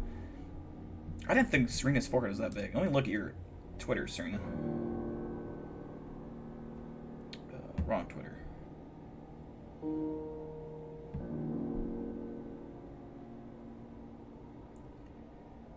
I could maybe see 4 on you, Serena. I bet me or Lava's fingers would be 3.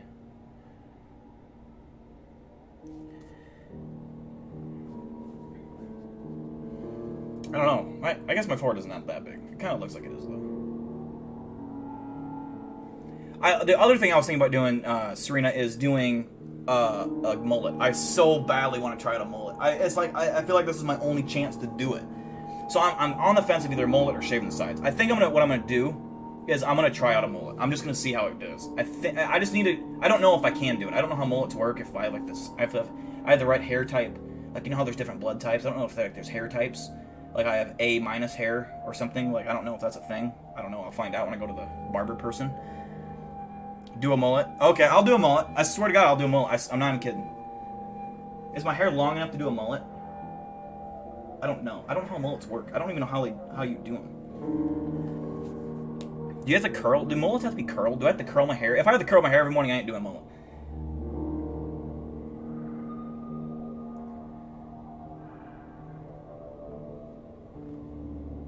Everyone has 4 for their forehead fingers. From the Ashers with a $9.99 donation, this is my bribe for you not to get a mullet. You're not allowed. Mullets are, like, in though, Ash. First of all, thank you for the donation. I appreciate you, as always. But when you tell me not to do something, I'm, like, 100 more times likely to do it. I want to. Mullets are sick. Exactly. Oh, man. I would look like Morgan, what's his name? Morgan Wallace. I'd probably look like Morgan Wallace. I'm better looking than Morgan Wallace, straight up. I'd kick his ass, too. And, to be honest, I'm a better country singer. You know, I don't listen to country music. There is some old country that's good. But when you guys see my country song that I'm working on right now, that's for a video project, but I will release it so you guys can hear it. It's for, like, a private video. It's not for the channel.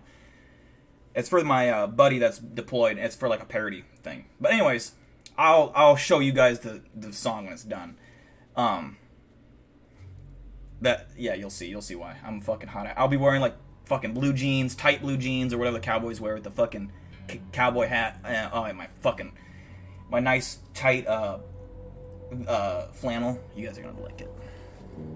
Mohawk? Ugh. No. I would never do a mohawk. If you get a mullet or a shag, don't come to where I live for a reason. For why? Like Johnny Cash is good. I like some of the USA country songs, like I forget what they're called. I do genuinely like what the fuck is his name? See, I don't know country people. I do like Rascal Flatts. I think he genuinely puts out good music. Now, I don't listen to these songs, but, like, if they come up on my YouTube recommend, I'll listen to them once in a while when I'm drinking. Like, they are good music, and I won't sit there and hate country just because everyone else around me hates it. I do hate new country, like, with a passion. It's garbage fucking music. Garbage. Hot garbage juice. But there is some, I'm very, like, it's hard for me to find one, but, what's the other guy's name? It's hard to stay humble and kind. Oh, God, my voice cracked. The Humble and Kind guy. What the fuck is his name? Trace Adkins? No.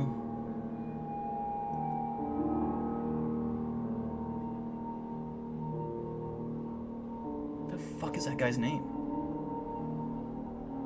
Get a perm. Ugh. My grandma used to get perms when I was a kid. Like, my mom used to do. My mom is a haircut person. And, perms were the nastiest smelling things. Oh my God, I hated the smell of perms. Diet blonde. Oh, God. So for the Chills diss track, I was originally planning on getting dreadlocks, like actual dreadlocks, not like a wig. And then I was going to get the tips of them. The tips were going to be like frost tips, so they were going to be like blonde tips. So like it was blonde like a quarter way to the bottom. And then I found out that, and actually I found this after the fact, I was going to go through with it, that dreads are extremely painful to get. Like, they fucking hurt. And I would have been in pain for my entire vacation/business trip to Philadelphia. And knowing me, I probably still would have done it because I think it would have been hilarious to fucking do that for a video. But yeah, and I think it'd be fun to do it just once. Say, yeah, I've had dreads, or whatever you call them. You know what I mean? Like the things that hang down. Like, I don't know what you call them. I think they're dreads.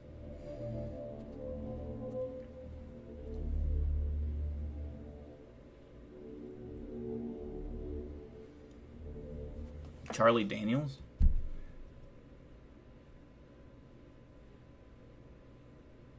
Conway Titty? Who the fuck is Kanye Titty? I know Kanye West. I do not know who Kanye Titty is. Alright, Nick Oxford, thanks for tuning in, buddy. Thank you for the memes. Appreciate you as always. If I knew how to give out awards, my man, I would. I would give you an award for the math one.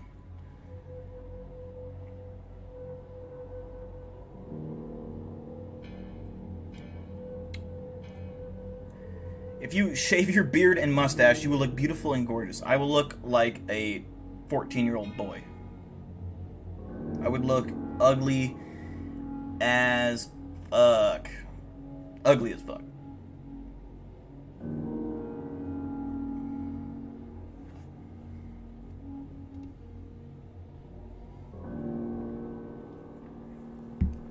I'll show a picture. I'm gonna show a picture of me without facial hair, with my old haircut. Actually, I sent a picture of it to Serena. That way I can show it on my computer screen.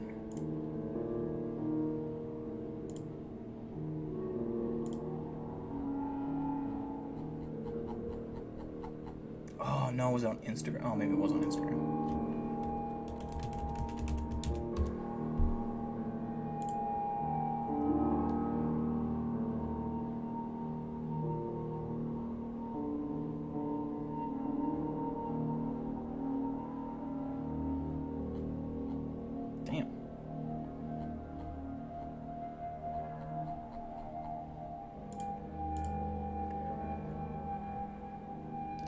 First, what old video are you talking about, man? What old video?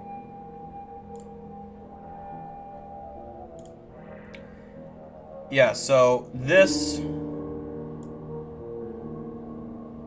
is me. Oops. With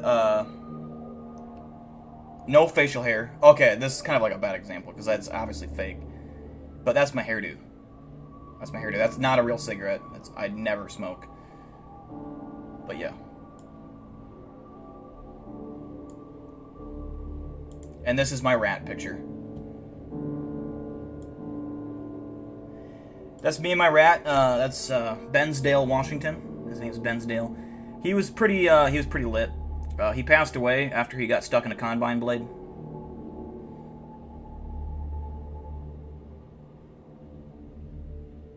But yeah, anyways. Rest in peace, Ben's dead. I don't know why that name just came to my head. I just kind of made that up. I should name something Bensdale. I'm going to copyright that name. This is like, I was probably 15 years old when I took this picture. Well, no, I've been older than that. I've been 16 or 17. This was decades ago. I mean, almost decades ago, pretty much. Like, this was probably back when this picture is taken before half this chat was even born.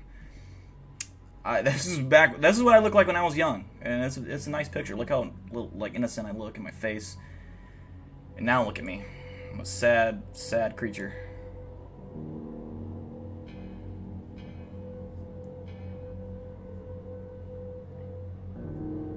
It's Dill's twin brother. Yeah, that's my twin brother. That's Ricky. Ricky's a good guy. I was so nerd. Oh, those are, by the way, these are not real glasses. These are actually 3D movie glasses from a movie theater that I poked the lenses out of. They're not real. I would never wear glasses. I need glasses. I can't see things far away, but I refuse to. I have a fear of eye doctors. Like, I legit can't do it. I saw a video once where they stuck a laser in someone's eye to do eye surgery. Won't do it. Won't fucking do it. Someone told me about when you get your eyes dilated. Ugh, that makes me like nails on a chalkboard. Like, ugh. I don't like that shit. I'd rather be blind. Well, I mean, I'm not blind. Things from a distance are blurry. Like, if I were to see you from 50 yards away, I could tell you're there, but I could not tell you any detail about you. Dill's evolution. Yeah, that's you know, me and Bensdale, we had a close relationship. You know, he was my homie. I have another rat somewhere. I don't know where that rat went. Fun fact, I had him pretty recently, and I'm not sure what happened to him. But I know he's not in my current apartment. He got lost somewhere. I'm not sure where. One time, I went to a party, and when I was in college, and I had him in my backpack, because like I had booze in my backpack or whatever. And I brung him to my party, and like I would go and sit down on the couch or whatever, and like we'd be talking to some girls or whatever, and I'd pull up my fucking rat and be like, this is my rat. And they'd be like, what the fuck? And they could freak people out, but that was my story. If I wore glasses, I would literally look dumb as shit. When I was in 3rd grade, I had to wear reading glasses. Like, I had to. Fucking stupid. First of all, I didn't want to read. So now I have to get glasses and read. This is like a double loss for me. I don't fucking care. Not to mention, my glasses were Reading Rainbow glasses. Mm-hmm. Like, you know, the Reading Rainbow show or whatever the fucking cartoon was. And they came in a crayon box. Like, they're a glasses box, but it was like a crayon logo on it. Like a crayon-themed crayon. Yeah, that's right. So, I had to wear these when I read books. And legit, I had no vision problems. It was that I just hated fucking reading books. And so, like, the teacher was like, oh, I think you need glasses. And then my parents got me fucking glasses. They wasted their damn money, that's for sure. That was money they'll never get back. Because I didn't need them. You know, the Reading Rainbow. The show, Reading Rainbow. You guys don't know what Reading Rainbow is? Are you kidding me? Hold on.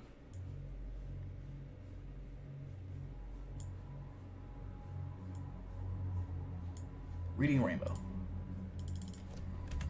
Or am I saying it wrong? Isn't it Reading Rainbow? Reading Rainbow.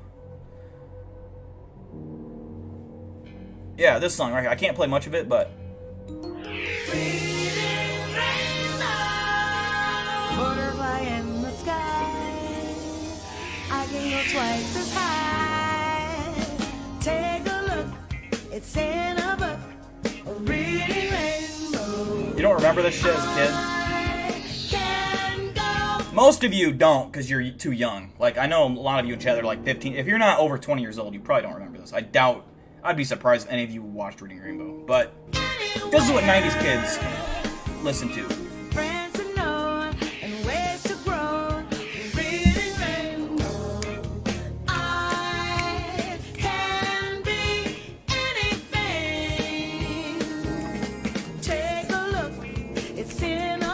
I almost got laid by one of the actors of the show when I was a kid. What?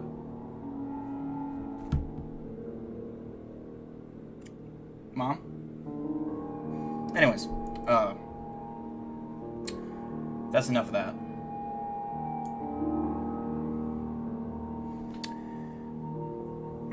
The animation. FBI.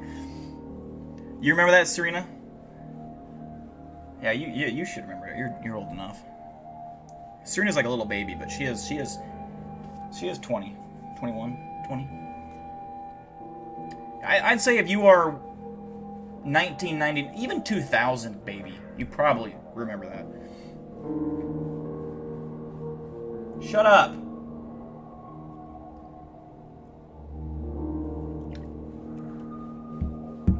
Family friendly. Yeah. Family friendly. Somebody asked me a question. Let's go. I'm going to do another 5 minutes of stream. Unless someone asks me some cool questions. Or brings up an interesting topic or something. Oh my god, my cat. It's so annoying. Would you shut the hell up? Hey.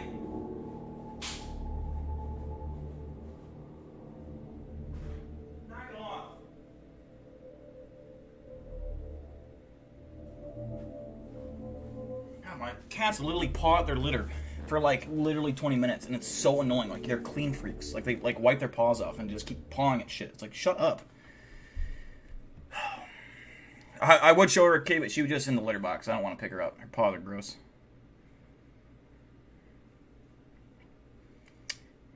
I'm a little bit of, I've noticed, I'm kind of like a germ freak a little bit. I don't know. I get grossed out by germs. I 100%, even if it was my woman, or my wife of 50 years, I could never share food. I could never put a spoon in someone else's mouth and then consume it.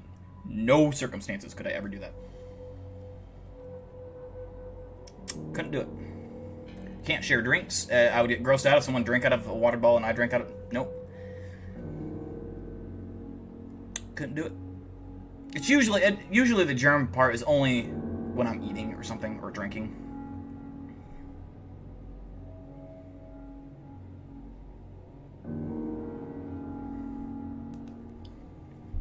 Oral out.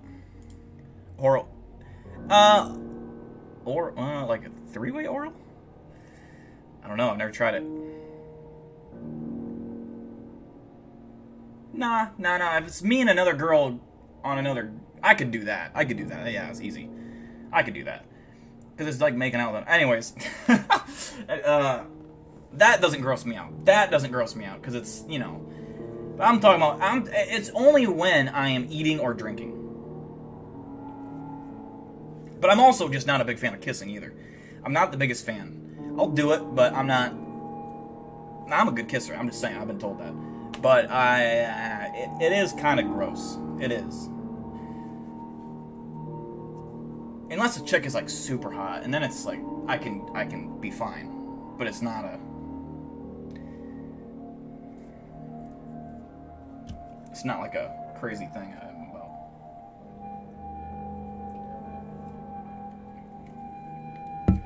I'm gonna get another beer. There's not another question. When I get back, which will be about 10 seconds. Not even. I'm gonna take this here. Taser. Walk over to Serena's house. Okay, with this here combat stick. And I'm going to... that to her. She can get tased. Genuinely curious, does everyone think kissing is gross? That's a good question. Do you think it's gross, Serena?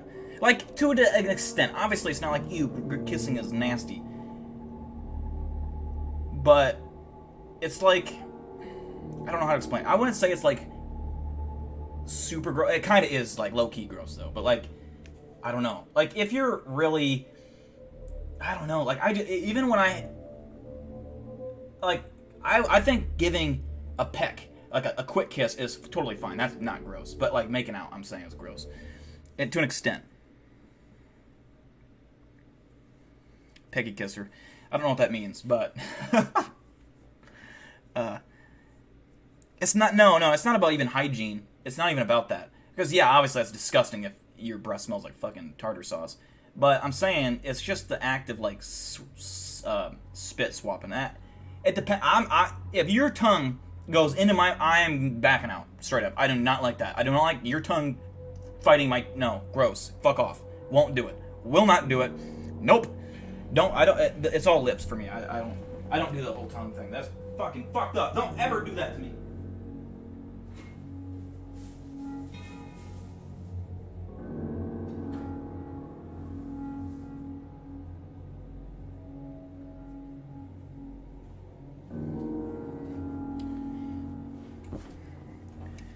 Well, yeah, it's like, whenever you got a girl coming over, or a guy, in your woman's cases here, yeah, just brush your teeth before. I mean, you should be brushing your teeth twice a day as it is, but, if you know you got someone coming over, you just brush your teeth before they come over, and brush your tongue. Like a good 2-minute brush, you're good.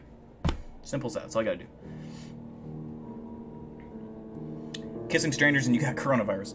That's actually my excuse right now whenever I have girls come over. I'm like, coronavirus, can't kiss. That's just too dangerous. It's kind of true, though. Like, but it's also like, Thank God. And see, I'm also scared of, like, herpes around the mouth. That I've never had it.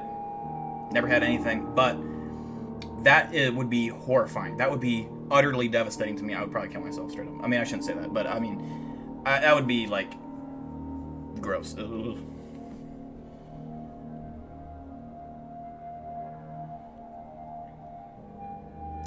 I'm a forehead kisser. I like to kiss on the forehead during things and stuff.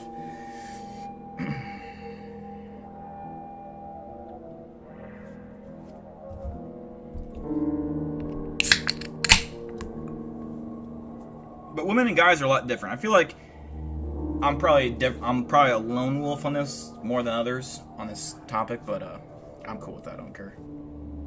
Paco was going to kiss you in the middle of the night. Paco was going to get his ass beat in the middle of the night. Is what he's going to do.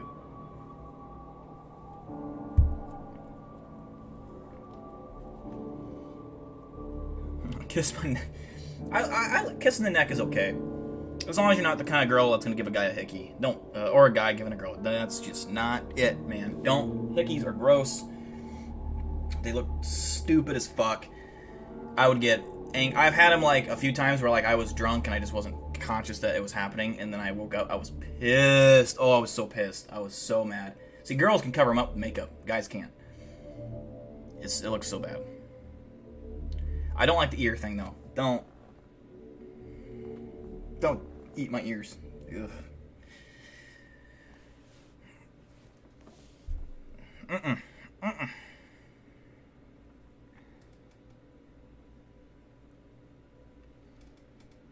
Kissing the elbow is the most intimate, you know. If you can lick your elbow, by the way, let me know. And don't fucking lie. They say it's impossible that you can't lick your elbow. I know there's probably people out there that can, but it's like 99% of the people can't. But I wonder if licking your other elbow is easier. Nope. Can't do it. Yeah, feet play is the weirdest. That's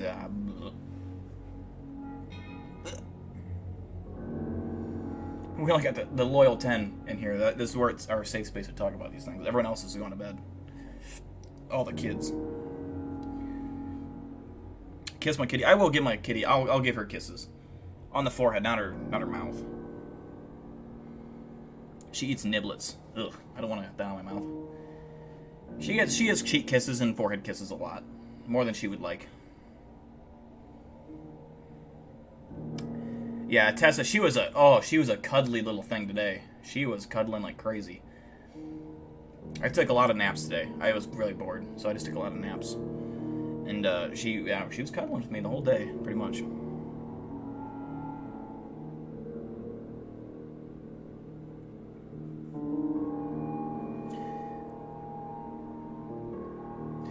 Your young self over here, high as fuck. What do you mean how young are you?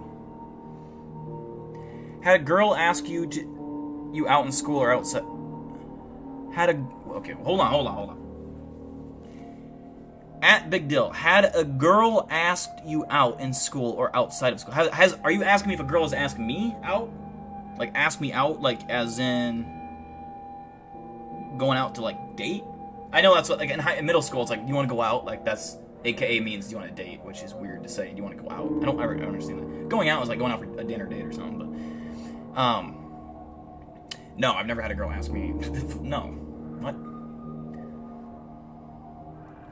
If you think a middle school girl, or a high school girl for that matter, are going to ask you or make the first move, you're mistakenly, horribly wrong. Maybe if you're that one guy in school, maybe, but nah.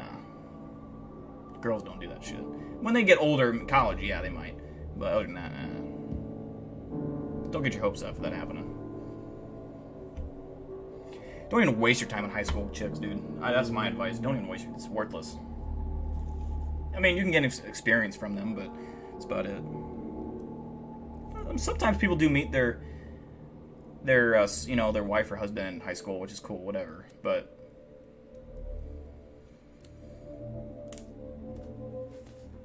college is where it's at. College is where you meet a lot of people. 5 more minutes in the stream. 5 more minutes in the stream. Now is your time to ask questions, comments, talk shit. If you want to talk shit, go ahead.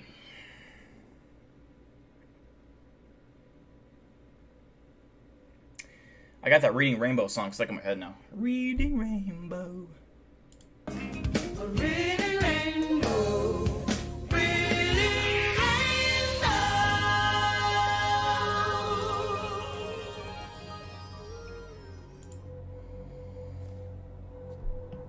I never dated. I did. I did, and it was my only relationship I've ever been in. It was for a year. It wasn't a chick from my school, though. It was a chick from a different school. I met at a football game. And she was out of my league. But she, It's just dumb. I don't know. It's dumb. You're both so inexperienced and emotionally not at the level you're ready to date. Really, you're not ready to date in high school. You're not. You think you are, but you aren't. You just aren't. Even if it ends up working out, you just still aren't. You're like, wait. Just why the wait? I mean, there's nothing wrong with trying. I mean, I'm not saying that. You're just setting yourself up for heartbreak, though. I mean, usually in most cases. So it's just like, I mean, at the time, yeah, it's fun or whatever, but it's just going to end up bad. And girls are always like, oh, I become so much stronger from this. You know, it's like, okay. When do you sleep? Do you sleep with Paco? No. You dated an 18-year-old at 16?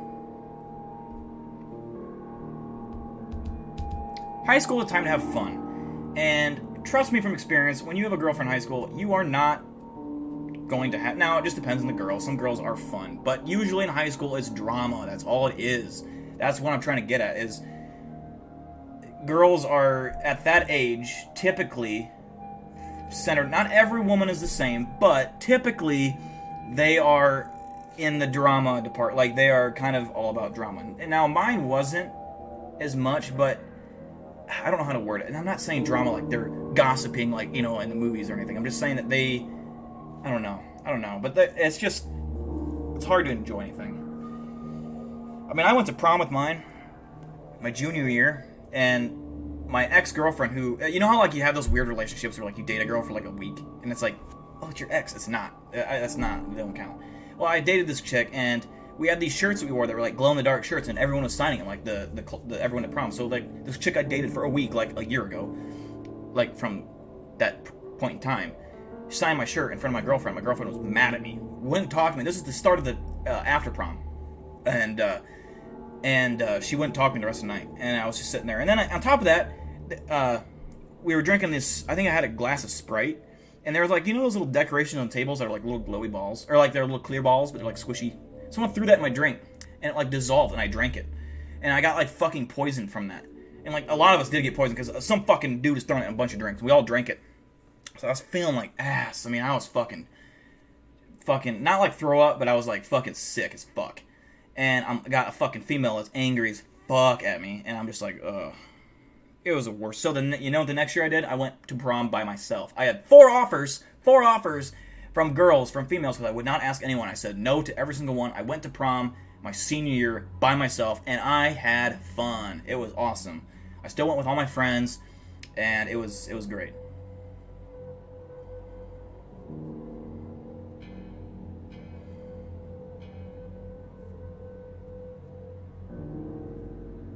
Hell yeah, Texas Panhandle. Let's just give a little shout out to Texas Panhandle here, because I know he's still reeling from a huge loss, and I'm just going to taunt him with it here.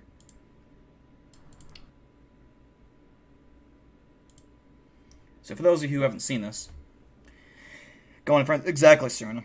Exactly. It is the best. I had a lot of fun. This is just a shout out to Texas Panhandle, who is, for those that don't know, Alaskan Gold Rush. He changed his name, which I still vote that he needs to change it back. But this is one of the best scenes. Caterpillar Man's body and touches Dill's shoulder. Dill drops to his knees in pain. He sees all of his friends dead in a pile. Serena the Skinwalker, Eli Buckmaster, Ryan Tremblay, and the rest of the Lightside cryptids lay dead on the battleground. My favorite part about this is when I was making this, I was like trying to find like pictures of like Mothman and Bigfoot were like laying down poses where I can make them look like they were dying.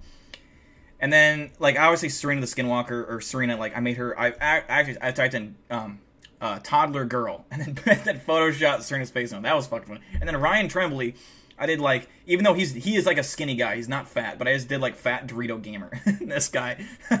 Oh man, I thought that was funny. It was a slight jab.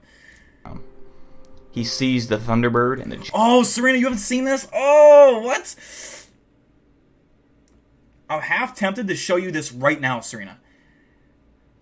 Serena, what if we watch this right fucking now?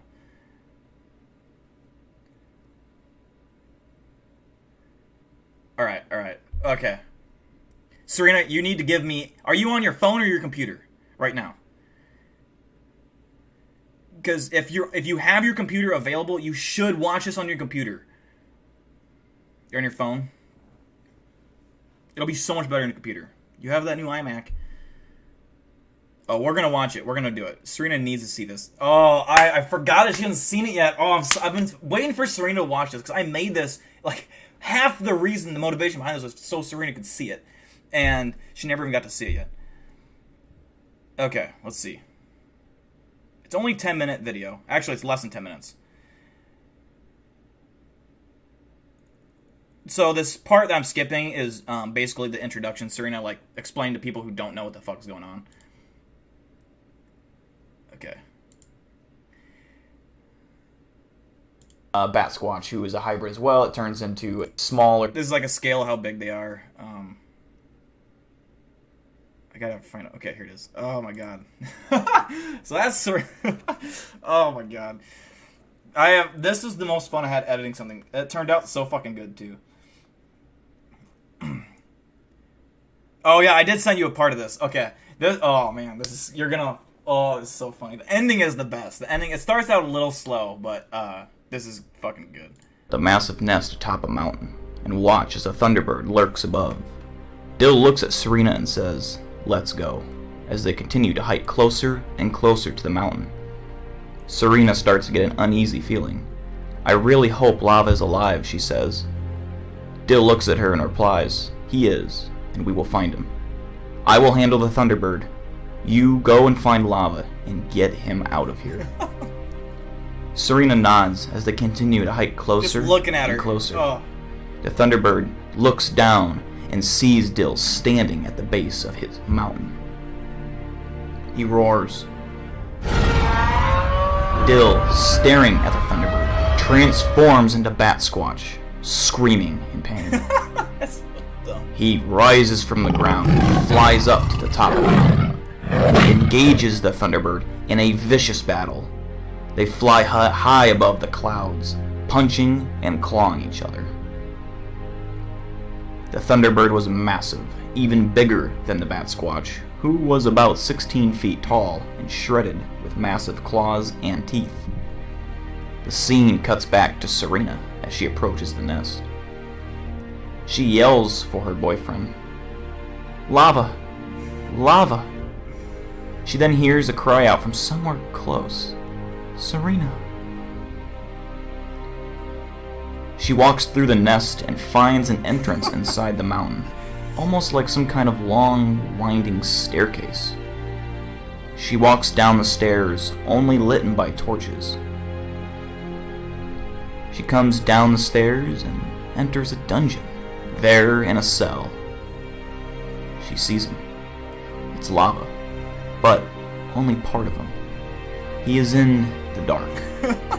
She calls out for him, but he tells her to stay away.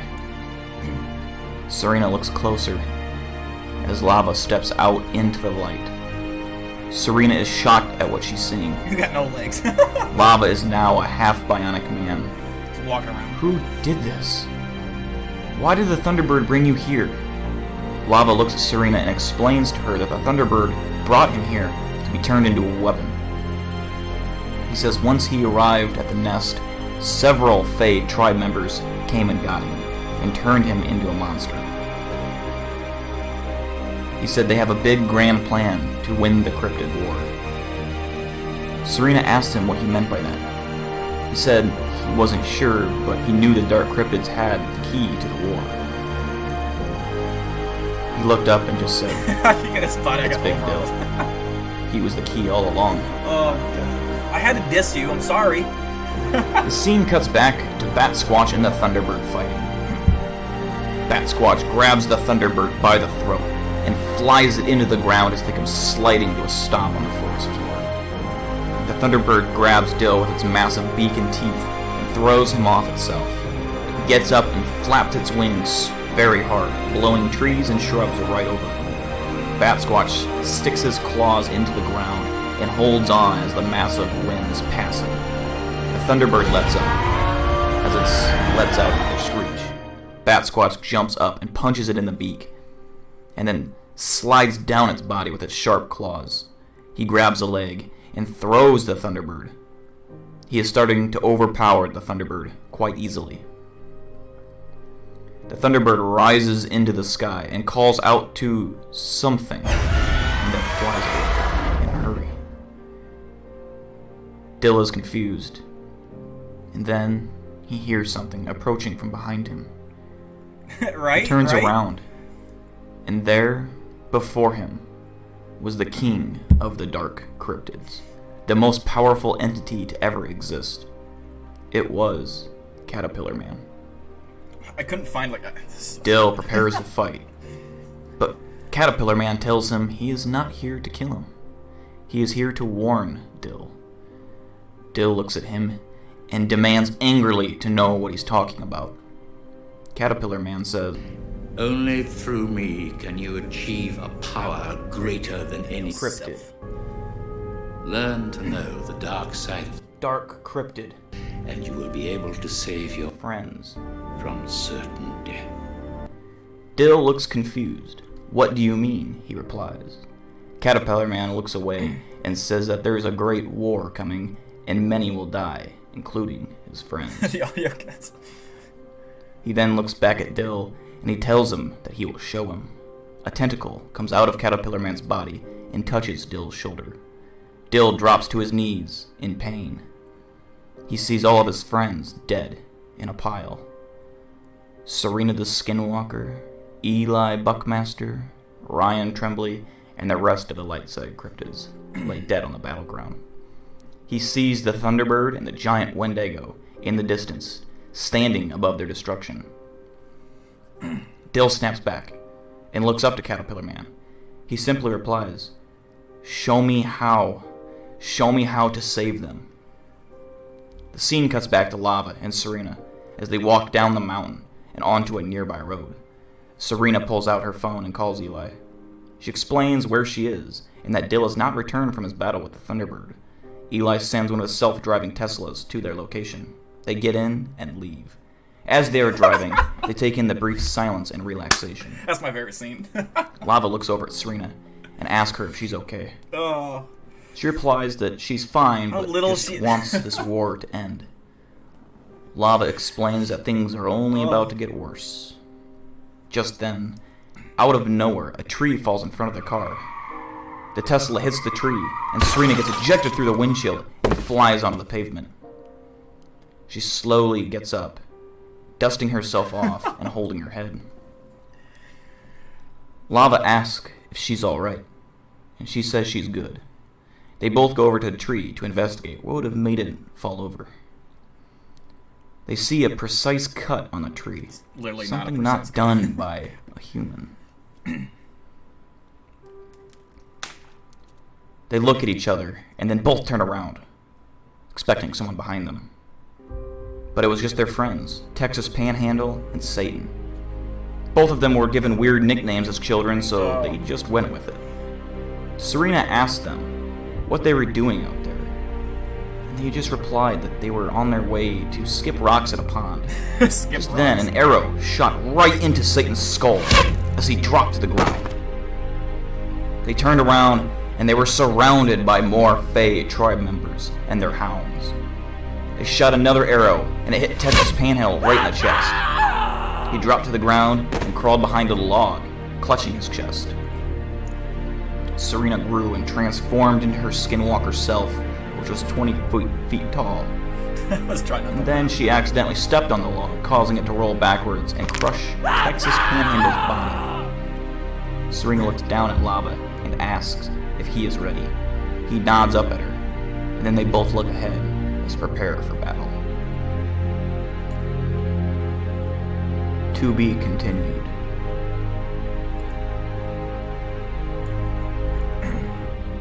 So, for those of you that don't know, basically, Serena the Skinwalker and Dill the Bat Squatch are like the A players of the good guys. They're like the most powerful good cryptids. And they have to go up against the Wendigo, who's a giant Wendigo, Thunderbird, and... What's the third one? I think I had a third one, didn't I? I forget. But Caterpillar Man's like the big bad. Caterpillar Man's like the most powerful cryptid ever. And it's like a big cryptid war. But anyways, my favorite part of this was, okay, someone was like the Serena in the car seat, or the tiny Serena. That was fucking funny. And then So, like, the backstory is, like, Texas Panhandle and fucking Satan, who hasn't been in the stream in a while, but especially Satan, he was, like, begging to be in the story. He's like, put me in the video, I want to be in the next story. Kept asking me every stream. I said, fine. And first of all, it's just funny, because, like, this picture is literally how I imagine how he looks like in real life. And then I pictured, this is not how Texas Panhandle I pictured looking, but I just wanted to diss him, because I think it's funny to, like, do that to people. But the first thing I do is kill him instantly. It's not even the story for a fucking second. And he just gets fucking... Satan. Both of them were given weird nicknames as children. And it's like, they were just going down to the pond to skip rocks at midnight on a highway. That's fucking funny. I thought it was so they just went with it. Serena asked them what they were doing out. And it's just like the whole visual, like, thing here. Like, you get Serena, like, you can tell she's, like, back there a ways. Just kind of, like, standing there. And her whole body is just fucking hilarious the entire time you see her. Maddie, you iron crack. Yeah. The point is, Lava is kind of like the Winter Soldier. I'm probably gonna get him laid from this. I like actually this body I actually did Photoshop onto, or the arm I photoshopped onto the body. That's not like a Winter Soldier body and arm. That's just like the Winter Soldier arm I photoshopped on a ripped guy, and then that's actually Lava's head, just like Serena. But this is fucking. He just replied that they were on their way to skip rocks at a pond. Just then, an arrow shot right into Satan's... I just can't get over, like, Satan looks like that cocky motherfucker that just talks shit all the fucking time. Oh, man. When I was looking for, like, stock images of dudes, I came across that and I was like, that is the fucking one. That's the one I'm using, because that's literally fucking him. Skull, as he dropped to the ground.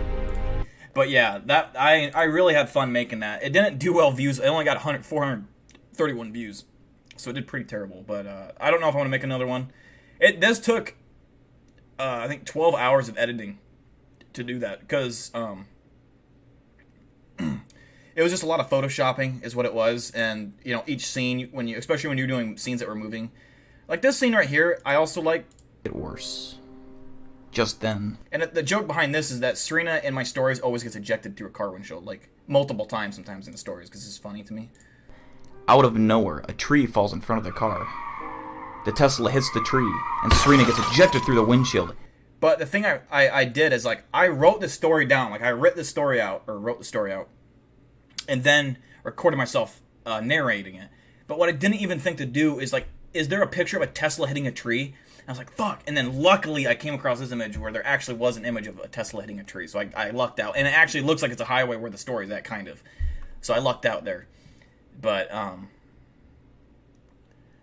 this was fucking, this is probably one of my favorite things I've ever made. I think this, like, I still watch this every once in a while and I just laugh because it's fucking hilarious.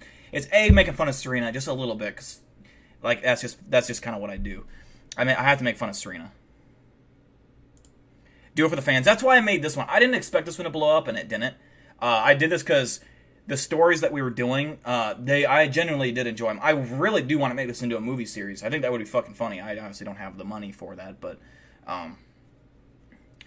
making it into, like, an animated series even would be awesome. If I knew an animator, I would pay them money to, like, do it. But I'm glad you liked it, Serena. I can't believe you just saw it now. How long? This was May 12th. We were gonna do, me and Serena had agreed that she wouldn't watch it until she was recorded. Lava was gonna go when they hung out on the weekend or whatever. He was gonna record her reaction, and then they were gonna upload it to Twitter or YouTube or whatever. You know, animators. Yeah, it'd have to be something that was affordable. But yeah, Asher, you should let me know. I genuinely have. I already have the next story right now. I'll show you. It starts out. It resumes where this one left off. I forgot what it is though. I honestly forgot what the story even was. I'll read you a little bit of it. Serena looks down at Lava as they are surrounded by Fae tribe members. They draw their arrows back and prepare to fire. Serena lunges forward and attacks, and it's basically like a fight scene. And then Ryan Tremblay is introduced in this story, and in the cryptid universe, Ryan Tremblay is like the know-all. He's just a normal guy, but he's the know-all of cryptids. So he's like, he knows everything. He's like, he lives in the cabin in the woods, and he's got all these books everywhere on cryptids. Like, he's like the old guy with gray hair. He's like, it's Godzilla. Let them fight. You know, like that guy. Eli Buckmaster shows up finally. I don't know who my special guest for fans were. Let me see if I can see. It focuses on me and Caterpillar Man. He's manipulating Dill because Dill Squatch is the key player. It's literally kind of a ripoff of the Star Wars 3 plot of Palpatine and Anakin Skywalker, basically. But it's different. It's not the same. Spoiler: Dill ends up killing all of his friends, but then turns back. I think Serena lives, but everyone else he kills. I actually didn't finish it, but it's pretty much written. You can see it. It's just like I can scroll all the way. It's long. Like, this is actually, I think, a longer story, and it's not even done yet. It's hard, because I want to do action scenes, but the action scenes are what take the most editing. Is like, because it's a lot of, like, okay, I gotta Photoshop him in this position, and in this position, and then that's saving it every time, and then you have all these images that you have to keep organized, because it's a lot of fucking work. But this was a lot of fun. It wasn't even I did this all in pretty much a day. I didn't get it all done in a day, but pretty much, I think, after 4 days I got it done. But it was like 12 hours editing or something. But yeah, if I got an animator, like, I just gave them the story and then narrated it, and then they fucking did, like, animations for it, that would be sick. Even if they were just drawings, it'd be a lot of work, and I don't know how much I could afford. I'd have to see prices, but I would definitely be interested in doing that. Because there's a lot of story left to tell. We've done, like, before this point, I think episode 1 was, like, Serena. It was before she was because she's like a skinwalker human hybrid. She was just a normal girl, and they were having a party or something, and she got bitten by. I can't remember. Maybe it was a skinwalker or whatever it was. I can't remember. But she got bitten by like a skinwalker, and then dragged up a chimney or some shit. I don't fucking know. That's true, I guess, Asher. That'd be cool. That'd be dope as fuck. That'd be dope. Like, the views aren't gonna get killer views on these kind of videos because people are like, look at this and be like, this is retarded, this is stupid. But it's kind of like an inside thing that we have, like everyone that's still in the chat right now, obviously, and then like people that are normally in this chat are all people that like everyone's pretty much gone right now, but there's like, I'd say probably 50 to 60 people that are like that tight-knit community kind of, you know, and they're never here at the same time, but they're always, that's what this video was for.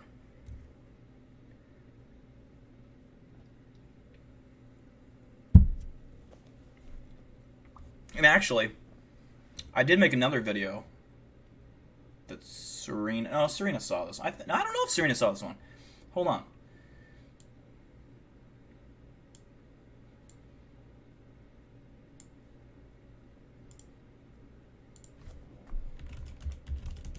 She might have. I can't remember. Serena don't see my Twitter, apparently. Or my DMs. Or my Twitter posts. Let's see. How do I... Okay. Profile. Media.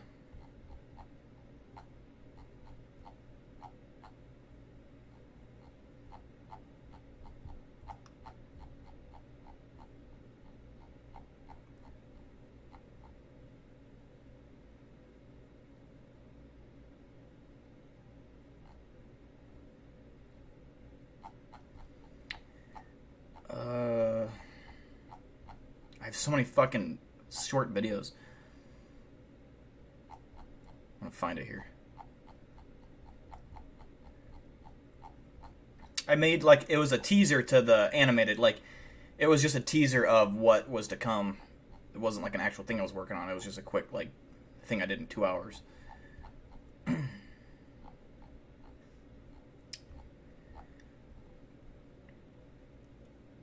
Magnificent Seven. Oh, because yeah, some people in chat. Yeah, yeah. Let's see who we got here.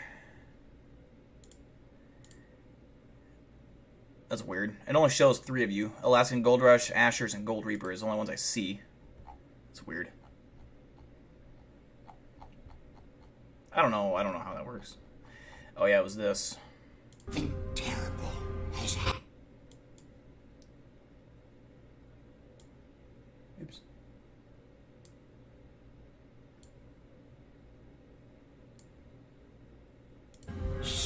This was basically, like I said, the teaser to the Cryptid Wars, like, animation style, like the video we just watched.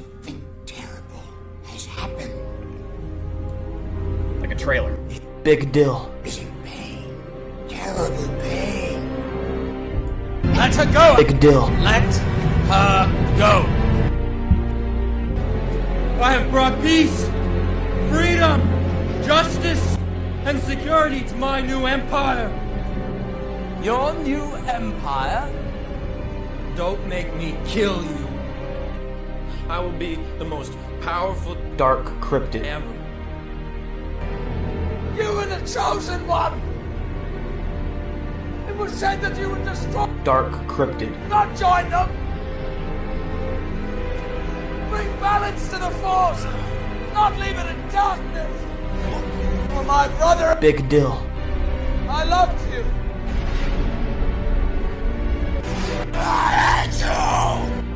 Where Serena.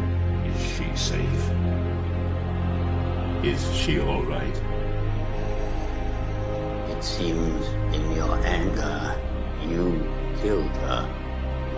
I couldn't. She was alive. I felt it.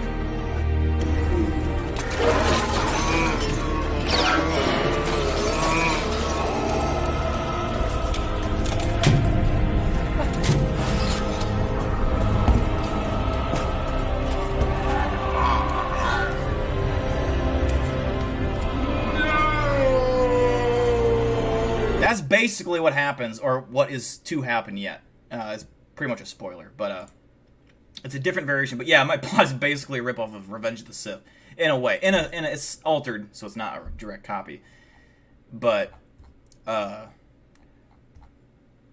yeah, I'm trying to think. Half of these I can't even show you because they're like, I put most of these videos on Twitter because I can't upload them to YouTube, and I can use like music. The other, Serena, you need to get your ass on Twitter and look at the tweet I posted the other night, like last night, the one where I'm in the shower. That sounds weird at first, but just trust me. I sent you a DM of it. Don't look at the DM version. Don't look at that one. Look at the one on my Twitter. Okay, go to my profile and look at that one.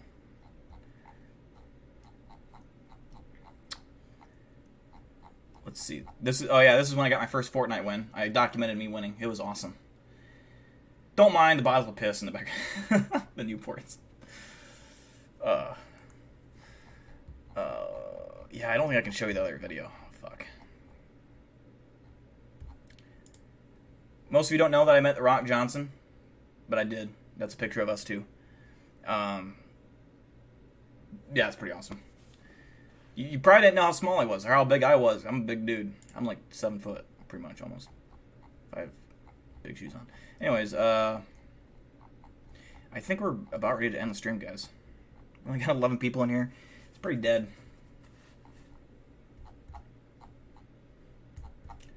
Me with a beard, you know. I mean, if you wouldn't smash that, you're lying to yourself. Let's just be honest.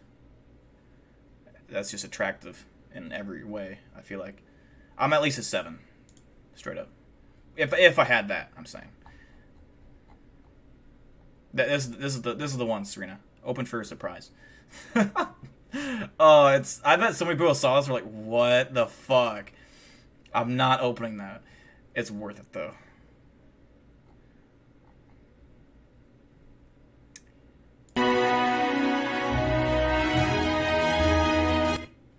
That was made by Nick Oxenford. So I posted it. But yeah, guys. See ya, Panhandle. Mr. Panhandle of Texas. I will see you Wednesday night, sir. Thank you for tuning in. Yeah, go check out my Twitter. It's a surprise. I was hesitant to post it because it was like, I don't know if it's going to be removed from Twitter, but whatever. Fuck it. I don't care anymore. I was drunk. It's a pretty not safe for work image, but to say the least. But it's like this, you know. Jesus is the bread. It's true, you know. Oh, Bend over, you What the fuck was that? Yoda penetrating. What the fuck? This is me with whatever cryptid I catch first.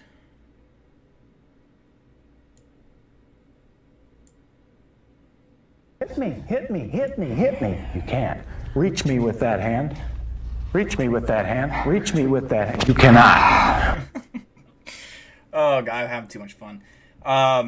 But anyways, I'm going to end the stream there. I think we've had enough fun. But yeah, guys.